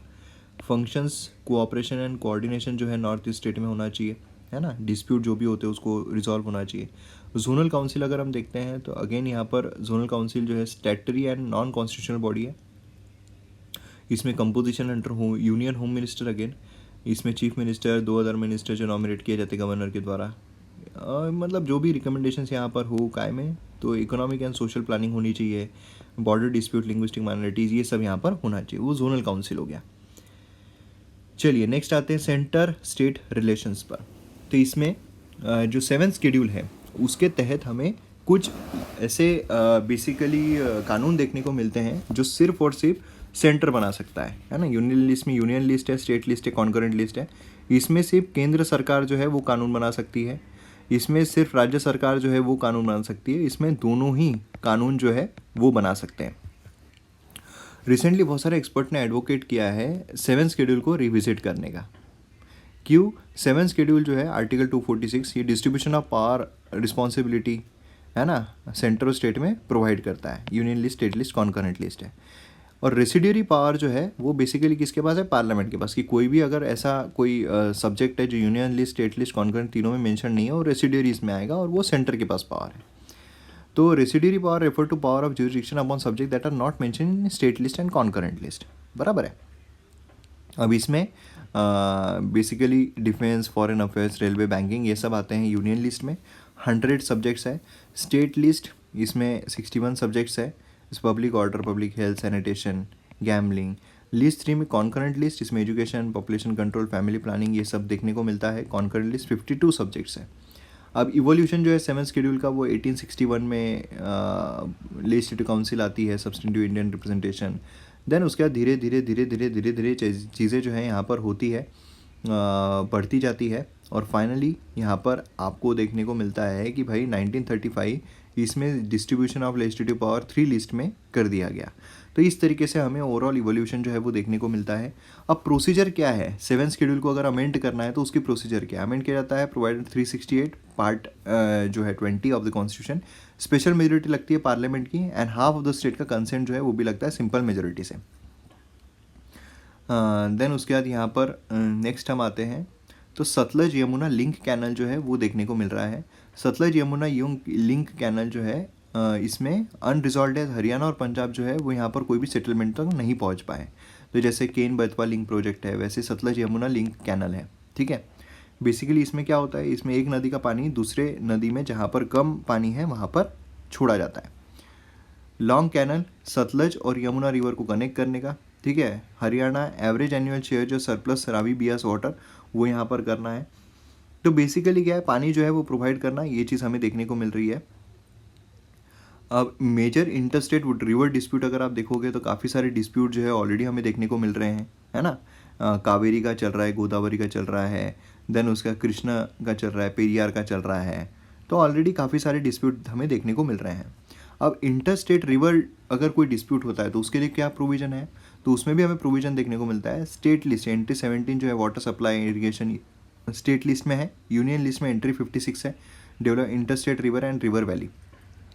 तो दोनों ही लिस्ट में देखने को मिलते हैं। आर्टिकल 262 है, इसमें आप देखोगे पार्लियामेंट ने इंटरस्टेट वाटर डिस्प्यूट एक्ट के तहत यहाँ पर गठन किया हुआ है। इंटरस्टेट वाटर डिस्प्यूट एक्ट ये एम्पावर करता है सेंट्रल गवर्नमेंट को कि वो एक ट्रिब्यूनल सेटअप कर सकता है, कोई भी अगर समस्या हो उसके लिए ट्रिब्यूनल। ठीक है। तो ये चीज़ यहाँ पर आपको ध्यान में रखना है। डिसीजन जो है ट्रिब्यूनल का फाइनल रहेगा और बाइंडिंग रहेगा पार्टीज़ पर। तो ये भी एक इंपॉर्टेंट पॉइंट है। बाकी 9 शेड्यूल अगर आप देखोगे, 9 शेड्यूल जो है वो लाया गया था फर्स्ट कॉन्स्टिट्यूशनल अमेंडमेंट एक्ट के थ्रू, और उसमें ऐसे कुछ लॉज डाले गए थे जो इम्यून हो जुडिशियल रिव्यू से। जुडिशियल रिव्यू आपको पता है ना, लेकिन अब वो जुडिशियल रिव्यू के अंडर में आता है। तो Jharkhand assembly increase reservation to 77%। मैंने आपको बताया 50% ज़्यादा नहीं रहना चाहिए, लेकिन 77% जो है वो। और इसमें बोला गया गवर्नमेंट स्टेट किया कि it will come into force only after central include 9 schedule. 9 schedule में जब इंक्लूड करेगी। ये फर्स्ट अमेंडमेंट लाया गया था फंड, मतलब बेसिकली जो जुडिशियल रिव्यू उसे प्रोटेक्ट करने के लिए। लेकिन फिर उसके बाद कोयलो केस होता है, वो उसने बोला कि बेसिक स्ट्रक्चर अगर हार्म हो रहा है तो वो 9 शेड्यूल में भी अगर रहता है तो जुडिशियल रिव्यू जो है लागू होगा ही होगा। देन अफ्स्पा हमें देखने को मिलता है, ये रिमूव किया गया सिक्योरिटी इसके लिए। बेसिकली क्या है, अरुणाचल प्रदेश, जम्मू एंड कश्मीर ऐसे एक्ट हमें देखने को मिलते हैं जहाँ पर किसी को भी गोली मारी जा सकती है ना, और उस पर कार्यवाही नहीं होगी। Then interstate council. Interstate council अगर आप देखोगे तो प्रेसिडेंशियल ऑर्डर के द्वारा स्टैब्लिश की गई, not a permanent constitutional body. Composition है प्राइम मिनिस्टर जो चेयरमैन रहते हैं, सीएम जो है एज मेंबर रहते हैं, union home minister chairman of standing committee, and function जो है डिस्प्यूट अगर होते हैं स्टेट के बीच में, ये सब कुछ देखना। देन नागा सीजफायर है, पोस्ट डेवलपमेंट, ये आपको पढ़ना है तो पढ़ो, मेरे हिसाब से इंपॉर्टेंट नहीं, इसलिए मैं यहाँ पर कवर नहीं कर रहा हूँ। ऑटोनॉमस डिस्ट्रिक्ट काउंसिल है, ऑटोनॉमस डिस्ट्रिक्ट काउंसिल 6 शेड्यूल के हिसाब से हमें इस्टेब्लिश होती हुई देखने को मिली। एंड उसी के कंपोजिशन में इसमें एटलीस्ट 30 मेंबर्स रहते हैं, 4 नॉमिनेटर रहते हैं गवर्नर से, बाकी इलेक्टेड रहते हैं। ठीक है, कोई भी एरिया इंक्रीज या डिक्रीज करना है, ये सारी चीज़ें उसमें आती हैं। देन आते हैं हम जुडिशरी पर। जुडिशरी में है public interest litigation, PIL। PIL काफ़ी ज़्यादा दाखिल की जाती है। PIL की होती है कि समझ लो किसी कोई बंदा है, उसके साथ अगर कुछ समस्या हो रही है लेकिन वो सीधे तरीके से कोर्ट में नहीं जा सकता, उसके बिहाफ में कोई और जाएगा, तो उसे हम कहते हैं पब्लिक इंटरेस्ट लिटिगेशन। वो पब्लिक के इंटरेस्ट में रहनी चाहिए। गवर्नमेंट ने बोला था कि भाई PIL जो है वो पॉपुलरिटी इंटरेस्ट लिटिगेशन नहीं होनी चाहिए, ठीक है, कि कोई पॉपुलरिटी के लिए जा रहा है। तो PIL यहाँ पर ह्यूमन राइट्स इक्वालिटी उसकी यहाँ पर करता है कि भाई सबको यहाँ पर उनका जस्टिस जो है वो मिलना चाहिए, है ना। तो ये चीज़ PIL basically borrowed from American jurisprudence and article 39A जो यहाँ पर स्टेट को सिक्योर करता है, जस्टिस प्रोवाइड करता है बिना किसी डिस्क्रिमिनेशन के। देन इसमें आप देखोगे तो acting bonafide can invoke writ jurisdiction of high court, supreme court 226/32 redressal against violation of legal and constitutional right of person. ठीक है, इकोनॉमिक अगर कोई प्रॉब्लम हो रहा है, किसी को कोई समस्या हो रही है, उसमें कौन कौन फाइल कर सकता है? कोई भी सिटीजन इंडिया का, ऑर्गेनाइजेशन जो ऐसी कंडीशन से जूझ रही है, कोर्ट जो अवेयरनेस उसको है कि भाई हाँ पब्लिक के इंपॉर्टेंस में आ रही है। ट्रिब्यूनल क्या होता है? ट्रिब्यूनल है कि ये कोर्ट जैसी ही होती है, कोर्ट जैसी ही होती है, लेकिन ट्रिब्यूनल जो है वो सभी मैटर्स नहीं ले सकती है। जैसे कोर्ट क्या है, अगर किसी का मर्डर हुआ, किसी की चोरी हुई, किसी की डकैती हुई, कुछ हुआ, कुछ भी हुआ, तो कोर्ट के पास वो मैटर जाता है। ट्रिब्यूनल स्पेसिफिक केसेस के लिए बनाया जाता है कि यही केस के लिए बनाया जा रहा है, उसको हम ट्रिब्यूनल कहते हैं। नेशनल ग्रीन ट्रिब्यूनल है, तो ये एनवायरमेंट से रिलेटेड समस्याएं जो है उसी को यहाँ पर लेगी, समझ रहे हो। तो ये होती है ट्रिब्यूनल। तो अलग अलग ट्रिब्यूनल जो है वो हमारे यहाँ पर बनाए गए हैं अलग अलग एक्ट के तहत। तो ये चीज़ यहाँ पर काफ़ी इंपॉर्टेंट है। ट्रिब्यूनल और कोर्ट में क्या डिफरेंस है? ये एक्ट के तहत बनाई जाती है, कॉन्स्टिट्यूशन है ना। देन उसके पर्पस क्या है? स्पेसिफिक मैटर की कंप्लेंट जो उसको रिजॉल्व करना, ये कोई भी मैटर ले सकते हैं। इसमें not bound by specific procedures, CRPC, govern by principle, ये सब नहीं होता है, इसमें प्रोसीजर कोड होते हैं। देन यहाँ पर पावर जो है लिमिटेड होती है, इसमें पावर जो है काफ़ी ज़्यादा होती है। ट्रिब्यूनल इंडिया में काफ़ी सारे हैं, यहाँ पर आप देख सकते हो कौन कौन से ट्रिब्यूनल्स हैं। National green tribunal government of India 2010 में की गई थी। चेयरपर्सन जो अपॉइंट किया जाता है सेंट्रल गवर्नमेंट के द्वारा with CGI, consultation with CGI, 10 member, maximum 20 judicial member, tenure 5 years का होता है। नॉट एलिजिबल फॉर रिपॉइंटमेंट, बहुत इंपॉर्टेंट है, अपॉइंटमेंट के लिए नहीं है। तो ये चीज़ यहाँ पर इंपॉर्टेंट हो जाती है। नेक्स्ट यहाँ पर अगर हम देखते हैं, सबसे पहली ट्रिब्यूनल जो है as income tax appellate tribunal establish की गई थी 1941 में, ये एक इंपॉर्टेंट है, बाकी इतना कुछ इंपॉर्टेंट नहीं है। देन उसके बाद नेक्स्ट यहाँ पर आते हैं अपॉइंटमेंट ऑफ जजेस। तो ये आपको पता ही है कि जो जजेस हैं उनकी सीट्स फिल की जाती है, सुप्रीम कोर्ट की स्ट्रेंथ जो है वो कितनी रहनी चाहिए, उस हिसाब से कैसे आगे बढ़े। तो उसके लिए हमें कोलिजम सिस्टम देखने को मिलती है। कोलिजम सिस्टम, उसमें फर्स्ट जज केस हुआ था, उसमें बेसिकली बोला गया था कि जो सीनियर मोस्ट जज रहेगा वो यहाँ पर जो चीफ जस्टिस ऑफ इंडिया है वो बना दिया जाएगा। या फिर सुप्रीम कोर्ट ने रूल किया था on the recommendation made by CGI to president, यहाँ पर रिफ्यूज़ किया जा सकता है कोई बड़ा रीज़न हो तो, लेकिन यहाँ पर जो CGI जो भी बोलेंगे, ठीक है, प्रेसिडेंट को, वो यहाँ पर बेसिकली मान लिया जाएगा कि हाँ उनको अब जज बनाना है। फिर सेकेंड जज केस होता है, उसमें सिर्फ CGI क्यों रहे, इसे CGI के साथ साथ अब यहाँ पर 2 सीनियर मोस्ट जज जो उनका भी कंसल्टेशन लिया जाएगा। देन आता है थर्ड जज केस, उसमें ऐसा हुआ कि भाई CGI तो ठीक है, लेकिन यहाँ पर 2 सीनियर नहीं 4 सीनियर मोस्ट जजेज जो है सुप्रीम कोर्ट के वो लिए जाएंगे, उनके ओपिनियन यहाँ पर लिए जाएंगे और फिर उसके बाद वो उनका अपॉइंटमेंट जो है वो किया जाएगा, उसको कोलिजम सिस्टम बोलते हैं। ठीक है, तो ये चीज़ काफ़ी इंपॉर्टेंट है। देन उसके बाद यहाँ पर नेक्स्ट हम आते हैं प्रिजन रिफॉर्म। प्रिजन में रिफॉर्म की बात की गई, इसमें कुछ इंपॉर्टेंट टर्मिनोलॉजी जैसे पेरोल है, जैसे फरलॉग है। पेरोल अगर आप देखोगे तो ग्रांट किया जाता है प्रिजनर्स को टू मेक स्पेसिफिक एजेंट से, है ना, ये मैटर ऑफ राइट नहीं है, ये मैटर ऑफ राइट नहीं, पेरोल पे किसी को छोड़ा जाता है ना। और ये फरलॉग अगर आप देखोगे तो ये may be granted after a stipulated number of year have been serve without any reason. इसमें कोई रीज़न जो है, इसमें जैसे रीज़न होता है कि क्यों पेरोल पे छोड़ा गया है, really without with suspension of the sentence, कि भाई यहाँ पर तुमको 10 दिन के लिए छोड़ा गया है, सस्पेंशन हो सकता है, फिर से तुमको जेल में आओ। ये किया जाता है treat of remission of a sentence, कि भाई तुमको छोड़ दिया है, ठीक है, तुम्हारी कम कर दी है सज़ा, उसको फरलॉग कहते हैं। प्रिजन एक्ट, ये हमें देखने को, प्रिजन जो है वो स्टेट सब्जेक्ट है, इंपॉर्टेंट है, ठीक है। तो ये चीज़ यहाँ पर इम्पॉर्टेंट हो जाती है। नेशनल क्राइम रिकॉर्ड ब्यूरो क्या है, function as clearing house of information criminals. Then उसके बाद यहाँ पर रिपोर्ट जो रिलीज़ की जाती है, रिपोर्ट्स भी यहाँ पर इंपॉर्टेंट है जो उनके द्वारा रिलीज़ की जाती है। देन उसके बाद बाकी कुछ चीज़ें यहाँ पर एग्जाम मतलब प्रीलिम्स के लिए जो है वो इम्पॉर्टेंट नहीं है। Death penalty, capital punishment. Capital punishment अगर आप देखोगे तो इसमें भी अलग अलग केसेस जो है आते हैं, जैसे Bachchan Singh versus state of Punjab case हमें देखने को मिलता है, ठीक है, जिसमें सुप्रीम कोर्ट ने अपील की थी constitutional validity of death penalty. इसमें rarest of the rare cases जो है उसमें डेथ पेनल्टी दी जानी चाहिए। अब rarest of the rare cases भी क्या होंगे, ये भी अलग अलग इंसान पर निर्भर करता है, किसी के लिए कोई rarest of the rare case रहेगा, है ना। तो ये चीज़ यहाँ पर हमें बेसिकली देखने को मिलती है इसके बारे में। Then Bachan Singh versus state of Punjab, then Machhi Singh versus state of Punjab, इसमें मैनर ऑफ विच कमिट किया जाएगा। देन उसके बाद Shatrughan Chauhan versus union of India, इसमें हमें देखने को मिलता है, ठीक है। 3 केसेस यहाँ पर इम्पॉर्टेंट है। देन उसके बाद यहाँ पर आता है legal service authority, district legal service authorities, ये भी इम्पॉर्टेंट है, इस्टेब्लिश किया गया एक्ट के तहत, स्टैट्यूटरी बॉडी है। स्टेट गवर्नमेंट जो है consultation chief justice of high court ये यहाँ पर करती है। देन कंपोजिशन, डिस्ट्रिक्ट जज जो है वो हेड करते हैं, चेयरमैन रहते हैं। फ्री लीगल एड, लोक अदालत, है ना, ये सब यहाँ पर ये प्रोवाइड करते हैं। Justice, fundamental right are not denied to citizen, ये नहीं होना चाहिए। बर्डन जो है कोर्ट का वो रिड्यूस होना चाहिए। तो ये चीज़ें हमें यहाँ पर देखने को मिलती है। देन यहाँ पर फ्री लीगल सर्विस, ये आपको पता है कि भाई supreme court legal service committee, high court legal service, तो बेसिकली क्या है, तालुका लेवल तक ये कमिटीज़ होती है। देन उसके बाद यहाँ पर live streaming of constitution bench. अब कॉन्स्टिट्यूशन बेंच जो उनकी लाइव स्ट्रीमिंग यहाँ पर हो रही है, फर्स्ट टाइम सुप्रीम कोर्ट ने लाइव स्ट्रीम किया कॉन्स्टिट्यूशन बेंच हियरिंग्स को।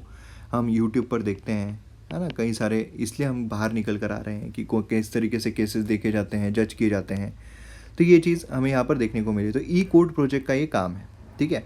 तो ये चीज़ यहाँ पर इम्पॉर्टेंट है। देन उसके बाद अदर प्लेटफॉर्म जो यहाँ पर इफ़िशेंट और है, ये है SUPACE, supreme courts portal for assisting in court efficiency, सुवास है, ठीक है। तो ये कुछ बेसिकली पोर्टल्स है जिस पर वो एक्टिव हमें देखने को मिलते हैं।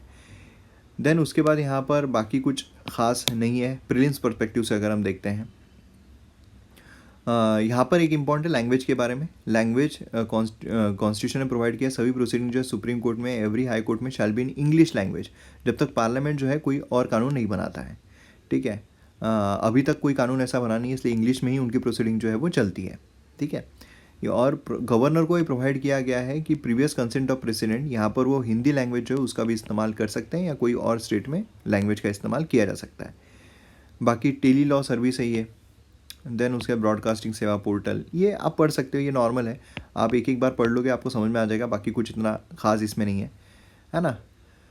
देन उसके बाद यहाँ पर स्प्लिट वर्डिक्ट एक ये इंपॉर्टेंट है, सुप्रीम कोर्ट ने डिलीवर किया स्प्लिट वर्डिक्ट कर्नाटका हिजाब बैन केस में। स्प्लिट वर्डिक्ट जो है पास किया गया है जब बेंच डिसाइड नहीं कर सकता है कि क्या सही है, कौन सा रास्ता सही है, यूनानिमस इस पर नहीं पहुँच पाता है, मेजोरिटी वर्डिक्ट नहीं आ पाती है, ठीक है। तो ऐसे केस में क्या होता है, लार्जर बेंच जो है वो केस सुनती है, तो ये होता है स्प्लिट वर्डिक्ट। डॉक्ट्रिन ऑफ रास जुडिकाट, तो सुप्रीम कोर्ट ने ऑब्जर्व किया है कि attract not only in separate subsequent proceeding but also subsequent stage of same proceeding. ये बेसिकली अ मैटर जज्ड होते हैं, इस principle that cause of action may not be relitigated once it has been judged on the merit, तो मतलब फिर से litigate नहीं किया जा सकता है ना। तो ये फाइनलिटी जो है प्रोवाइड करता है एक, तो ये चीज़ हमें देखने को मिलती है। देन उसके बाद doctrine of pitch and substance, pitch मतलब होता है ट्रू नेचर, एसेंस, है ना, सब्सटेंस मतलब होता है मोस्ट इंपॉर्टेंट, तो उसके ट्रू नेचर में उसको देखना, ट्रू नेचर में लॉ जो है पर्टिकुलर सब्जेक्ट पर रिलेटेड है या नहीं, तो उस हिसाब से केस को देखा जाता है। Then doctrine of colourable legislation, तो इसमें बेस्ड है maxim that what can not be done directly can not also be done indirectly, मतलब भाई डायरेक्टली जिसको नहीं कर सकते उसको इनडायरेक्टली भी नहीं किया जा सकता है, ठीक है। तो ये चीज़ हमें देखने को मिलती है, सेम उसी तरह होगा, ये हमें यहाँ पर देखने को मिलता है। देन उसके बाद यहाँ पर नार्को टेस्ट, ये सारी चीज़ें हैं, आप खुद से भी यहाँ पर देख सकते हैं। देन इलेक्शंस अगर हम देखते हैं तो एंटी डिफेक्शन लॉ यहाँ पर आ रहा है। Again anti defection law 10 schedule में दिया हुआ है। एंटी डिफेक्शन लॉ के तहत कोई भी अपने पार्टी के विरोध में जाता है तो उसको डिफेक्ट के तहत डिस्क्वालीफाई कर दिया जाता है। स्पीकर जो है मतलब बेसिकली जो स्पीकर है मतलब जो प्रिसाइडिंग ऑफिसर होते हैं हाउस के वो बेसिकली डिसाइड करते हैं और वो डिस्क्वालीफाई करते हैं। तो इतना ही बस इसमें इम्पॉर्टेंट है।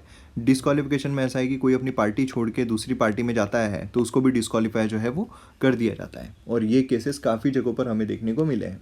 लेकिन समझ लीजिए कि अगर कोई पार्टी में से 2/3 लोग निकलते हैं, 2/3 लोग यहाँ पर निकल रहे हैं, तो वो यहाँ पर डिस्क्वालिफिकेशन नहीं माना जाएगा। अपनी कोई पार्टी बनाते हैं तो डिस्क्वालिफिकेशन नहीं होगा, ठीक है। तो यही चीज़ सब कुछ यहाँ पर दी हुई है, जो मैंने अभी बताया वही सब यहाँ पर हमें देखने को मिल रहा है। बाकी नेशनल पार्टी स्टेटस यहाँ पर कैसे मिलता है, 6% टोटल वैलिड वोट्स, अलग अलग क्राइटेरियाज दिए गए हैं। 4 या मोर स्टेट्स में उसको as a state party recognise होना चाहिए, 6% टोटल वैलिड वोट्स मिलना चाहिए, किसी 4 स्टेट में at least Lok Sabha assembly election at least 4 MLAs जो है MPs लोकसभा पोल में आने चाहिए, या फिर 2% टोटल सीट लोकसभा में जीतनी चाहिए। ये मैंने सेपरेट वीडियो इस पर बनाया हुआ है, तो नेशनल पार्टी स्टेटस बाय मयूर मोगरे आप डालोगे तो वो भी आपको यूट्यूब पर भी फ्रीली मिल जाएगा। तो ये काफ़ी अच्छे तरीके से मैंने बनाया, मतलब जो मैं आपको ये बता रहा हूँ ना कि ये मैंने ऑलरेडी यूट्यूब पर बनाया हुआ है, तो वो यूट्यूब पर आप देखिए, क्योंकि वो एनिमेशन इसके थ्रू समझाया हुआ है काफ़ी अच्छे तरीके से, तो आपको बहुत ज़बरदस्त समझ में आ जाएगा, भूलोगे नहीं कभी, ठीक है। बाकी आपको पूरा कोर्स चाहिए तो MM Academy ऐप आप डाउनलोड कर सकते हो, MM Academy ऐप से। देन उसके बाद यहाँ पर बेसिकली आता है simultaneous election. Again simultaneous election जो है ये आपको इसमें काम आता है, मतलब आपको इंटरव्यू में काम आ जाएगा। काफ़ी लोगों को, काफ़ी एस्पिरेंट जिन्होंने इंटरव्यू दिया उनको साइमल्टेनियस इलेक्शन के बारे में पूछा गया है, या मेंस में काम आ जाएगा। इसमें आपको इतना कुछ काम नहीं है प्रीलिम्स में, ठीक है। तो ये चीज़ यहाँ पर आपको ध्यान में रखनी है। नेक्स्ट डिलिमिटेशन कमीशन आ रहा है। Delimitation commission, Jammu and Kashmir का डिलिमिटेशन कमीशन हुआ है। डिलिमिटेशन कमीशन कॉन्स्टिट्यूशनल बॉडी है, आर्टिकल 82 के तहत संविधान में उसका जिक्र किया हुआ है। पार्लियामेंट ने एनैक्ट किया delimitation act after every census, constitute कई बार की गई है, and 84th amendment act use किया जाता है to freeze the delimitation, and under article state को भी डिवाइड किया जाता है टेरिटोरियल कॉन्स्टिट्यूएंसी में। एंड कंपोजिशन क्या होता है इसका, 3 member of each state union territory, serving और रिटायर्ड जज of supreme court as chairperson रहते हैं। सर्विंग भी रह सकते हैं, रिटायर भी रह सकते हैं, ठीक है, जज of supreme court. Chief election commissioner रहते हैं, या इलेक्शन कमिश्नर जो नॉमिनेट करते हैं by CEC। State election commissioner of concerned state, ठीक है, ये भी यहाँ पर रहता है। तो ये कंपोजिशन रहता है। कौन, सर्विंग या रिटायर्ड जज ऑफ सुप्रीम कोर्ट, वो चेयरमैन रहते हैं। दूसरे चीफ इलेक्शन कमिश्नर, या चीफ इलेक्शन कमिश्नर किसी और इलेक्शन कमिश्नर को नॉमिनेट करेंगे। और तीसरा state election commissioner concern state के। जो बाउंड्री जो रिड्रॉ करते हैं कि भाई ये बाउंड्री है, इतने लोग इसको वोट करेंगे, देन ये बाउंड्री है, ऐसे ये बाउंड्री जो है वो आकी जाती है, ठीक है। देन उसके बाद हम देखते हैं Jammu and Kashmir electoral roll. यहाँ पर ये भी कुछ इतना खास एग्जाम के लिए इम्पोर्टेंट नहीं है। देन इलेक्टोरल बॉन्ड आ रहा है, इलेक्टोरल बॉन्ड। अब रिसेंटली जो डेटा है from state bank of India, उसने बताया है कि पॉलिटिकल पार्टीज ने कलेक्ट किया है more than 10,000 crore from electoral bond. भाई साहब इतना पैसा, पैसा ही पैसा। इलेक्टोरल बॉन्ड क्या है, ये इंटरेस्ट फ्री फाइनेंशियल इंस्ट्रूमेंट है। इंटरेस्ट, इस पर इंटरेस्ट नहीं आता है, ठीक है। ये एनोनिमस डोनेशन, मतलब मैंने एक बॉन्ड ले लिया, बियरर बॉन्ड की तरह होता है, इसमें नाम किसी का नहीं लिखा हुआ है, सिर्फ अमाउंट लिखी हुई है कि भाई मैं तुमको 10,000 रुपये दे रहा हूँ, एंड ये सीधा पॉलिटिकल पार्टी को मिल गया। पॉलिटिकल पार्टी ने उसका एनकैश कर लिया, अपनी तिजोरी में भर दिया, और फिर उसके बाद मौजा ही मौजा, ठीक है। तो ये यहाँ पर देखने को मिलता है। कौन परचेस कर सकता है, सिटीजन ऑफ इंडिया, कोई भी बॉडी जो हमारे कंट्री में इनकॉर्पोरेट की गई है। डिफरेंट डिनोमिनेशन के होते हैं कि भाई तुम 1 रुपया नहीं दे सकते हो, तुमको या तो 1,000, 10,000, 1 लाख, 1 मिलियन, 10 मिलियन, ऐसे ही देश दिए जा सकते हैं, और selected branches of SBI। And यहाँ पर बॉन्ड जो है 10 ऑफ ईच जनवरी, अप्रैल, जुलाई, अक्टूबर ये लिए जा सकते हैं। लाइफ स्पैन क्या है, 15 डेज। जब इशू किया गया तो 15 डेज के अंडर उनको कैश करना पड़ेगा। वो तो भाई पहले ही दिन कर देंगे ना, 15 दिन रुकेंगी काय को।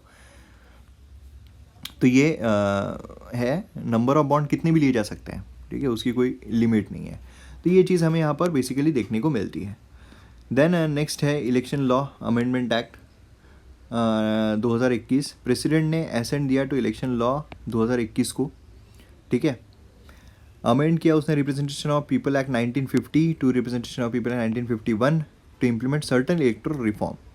अब इसमें अगर आप देखोगे तो की फीचर क्या है कि linking electoral roll data with Aadhaar के साथ यहाँ पर लिंक किया गया है, ठीक है। देन यहाँ पर मतलब बेसिकली इलेक्टोरल रोल से उनको डिनाई तो नहीं किया जा सकता किसी भी व्यक्ति को, ये भी ध्यान में रखना है, ठीक है। Act replace term wife with spouse in both the act, तो ये भी एक इम्पॉर्टेंट है। पर्पस क्या है यहाँ पर, वो भी यहाँ पर प्रोवाइड किया गया है। तो ये चीज़ एक इम्पॉर्टेंट है। बाकी रिप्रेजेंटेशन ऑफ पीपल 1950-51 ये भी आप कवर कीजिए, ये भी इम्पॉर्टेंट है क्योंकि अभी जो बेसिकली डिस्क्वालिफिकेशन का मैटर हुआ है तो डिस्क्वालिफिकेशन रीजन ऑफ पीपल 1951 में बताया गया है, मतलब qualification disqualification membership of the house. तो ये चीज़ हमें यहाँ पर देखने को मिल रही है। बाकी रिमोट वोटिंग भी एक वीडियो इस पर यूट्यूब पे मैंने वीडियो जो है डाला हुआ है रिमोट वोटिंग के बारे में, जो अलाउ करता है इलेक्टर्स को to vote from location other than polling station. नहीं तो क्या है, हमको पोलिंग स्टेशन पे जाओ, है ना, लेकिन ऐसे बहुत सारे लोग हैं जो जॉब के लिए अलग अलग सिटीज़ में रहते हैं लेकिन उनका जो इलेक्ट्रल रोल है वो किसी गाँव में है, तो वो कैसे करेंगे, तो रिमोट वोटिंग के थ्रू कर सकते हैं। तो ये चीज़ यहाँ पर देखने को, मतलब वो वहाँ के पोलिंग स्टेशन पर जाएंगे और वहाँ पर अपना वाला मतलब बताएंगे कि मैं यहाँ से बिलोंग करता हूँ, तो डिजिटल बोर्ड आ जाएगा एक। जैसे अभी क्या होता है, अभी एक बोर्ड दिया जाता है उसमें अलग अलग कैंडिडेट्स के नाम होते हैं और सिंबल होते हैं, लेकिन ये ब्लैंक रहेगा, ये डिजिटल रहेगा। जैसे ही आपने बता दिया मैं यहाँ से बिलोंग करता हूँ, तो आपका जो उस गांव में जो पोल होगा, ये बूथ पे जो डब्बा होगा वो डब्बा यहाँ पर रिफ्लेक्ट हो जाएगा, तो आप आपके कैंडिडेट्स को ही वोट करोगे लेकिन कहीं और रहकर। ठीक है, समझ रहे हो। तो इस तरीके से आप, जैसे फॉर एग्जांपल अगर आप बैंगलोर से बिलोंग करते हो लेकिन आप मुंबई में जॉब कर रहे हो, तो बैंगलोर की जो कॉन्स्टिट्यूंसी में आपका कैंडिडेट है वो वाला पूरा डब्बा वहाँ पर खुल जाएगा और आप आपके कॉन्स्टिट्यूंसी वाले बंदे को वोट कर सकोगे मुंबई में रहकर। इससे क्या होगा, इलेक्ट्रल रोल और इंक्रीज होगा और ज़्यादा वोटिंग पड़ेगी। तो ये बेसिकली देखने को मिलता है। ठीक है, then appointments of election commissioner, अब ये भी अभी काफ़ी न्यूज़ में था। और इलेक्शन कमीशन के बारे में तो आप, मतलब मैं तो आपको सही में बोल रहा हूँ कि आप क्योंकि देखिए क्या है, एमएम अकेडमी ऐप जो है वहाँ पर इतने कम प्राइजेस है, तो स्पेसिफिकली आप इलेक्शन कमीशन के लिए वो सब्सक्रिप्शन लेकर ना वो वीडियो देख लो, क्योंकि क्या है, इस पर क्वेश्चन आने की बहुत ज़्यादा संभावना है, बहुत ही ज़्यादा, क्योंकि इतना न्यूज़ में रहा है। रिसेंटली प्राइवेट मेंबर भी इंट्रोड्यूस किया गया लोकसभा में formation of selection committee. Supreme court ने अभी कर दिया है कि भाई सिलेक्शन कमेटी में कौन कौन से लोग रहेंगे। ठीक है, तो बिल ने ये किया है कि अपॉइंटमेंट प्रोसीजर इलेक्शन को उसमें should not be eligible for any post retirement job. जैसे अभी क्या है, पोस्ट रिटायरमेंट जॉब जो है वो भी होते हैं, इसलिए सरकार के साथ मिलकर काम कर लो, हमारे लिए बेहतर रहेगा, है ना। तो ये होगा CEC and EC fix term of 6 year, regional commissioner fix term of 3 years, ये यहाँ पर बेसिकली बोला गया है।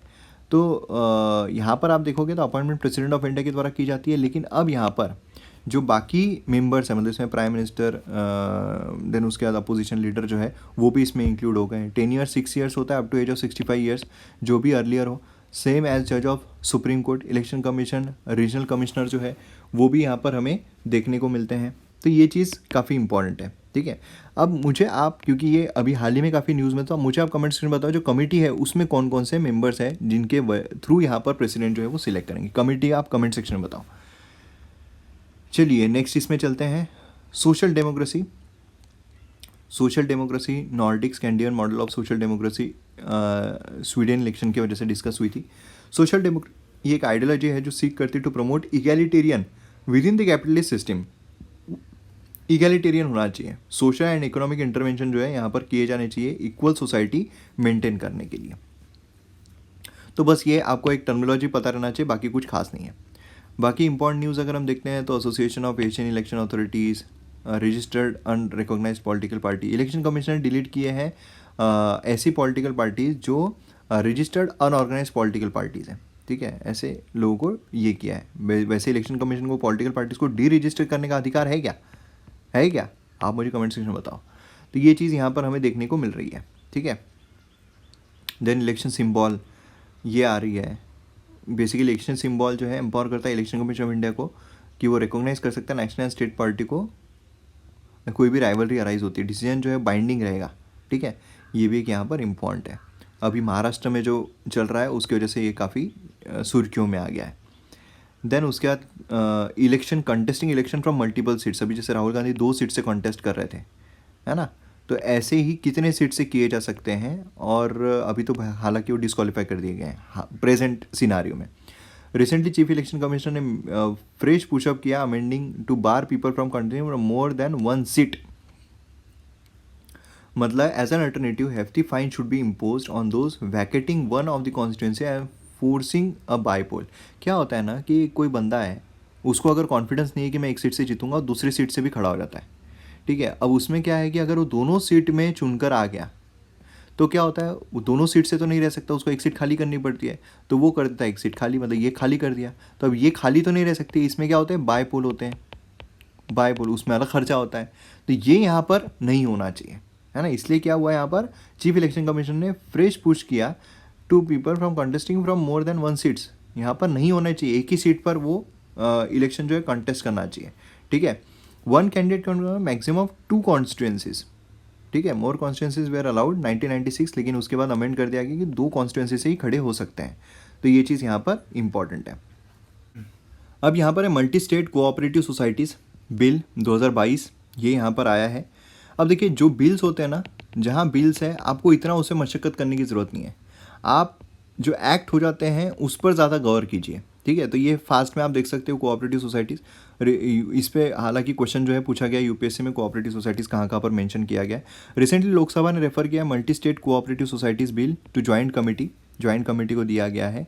इसे multi state cooperative society act जो है 2002 का, उसको अमेंड करने की बात की जा रही है ना। ये एम करता है transparency, accountability, ease of doing business यहाँ पर इंप्रूव होना चाहिए, उसके बारे में। तो यहाँ पर कोऑपरेटिव प्रिंसिपल्स जो है वो आप देख सकते हो, ऑटोनॉमस, वॉलंटरी, कम्युनिटी, मतलब कम्युनिटी को बढ़ाना, ये यहाँ पर कोऑपरेटिव सोसाइटी का काम है। अब यहाँ पर establishment of cooperative election authority, central government जो इस्टेब्लिश करेगी, इसमें चेयरपर्सन, वाइस चेयरपर्सन, 3 मेंबर्स रहेंगे जो सेंट्रल गवर्नमेंट अपॉइंट करेगी, इलेक्शन कंडक्ट करेंगे, सुपरवाइज करेंगे, ठीक है। देन ओम्बड्समैन यहाँ पर रहेगा जो सेंट्रल गवर्नमेंट ही अपॉइंट करेगा।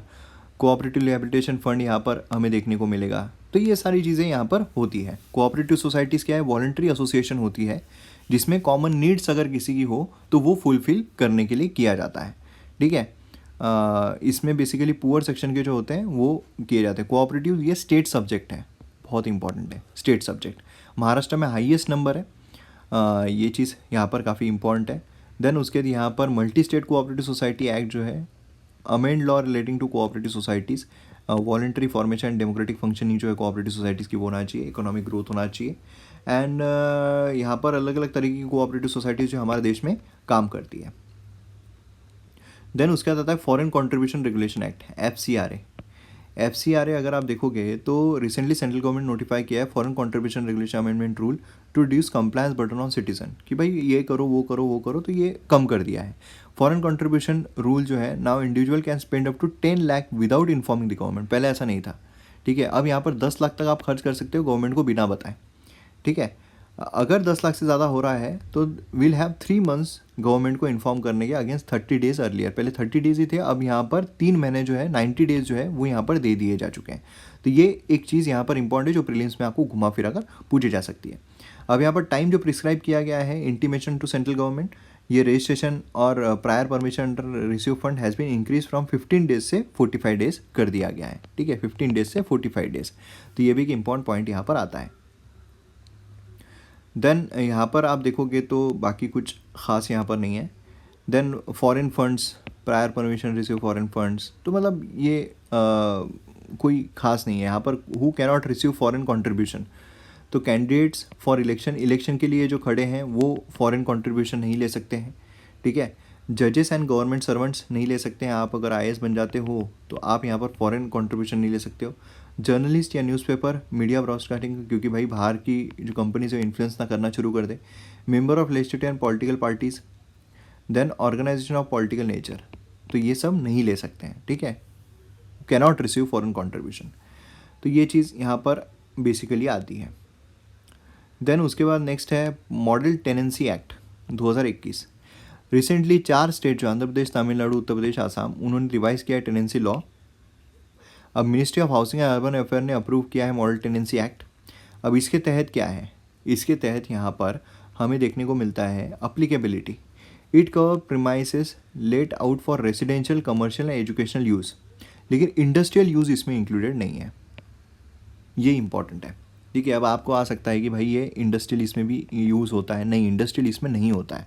It also won't cover hotels, lodging houses, ये सब, सिर्फ रेसिडेंशियल, कमर्शियल और एजुकेशनल, RCB आपने देखा है, RCB, इसमें RCE, residential, commercial, educational.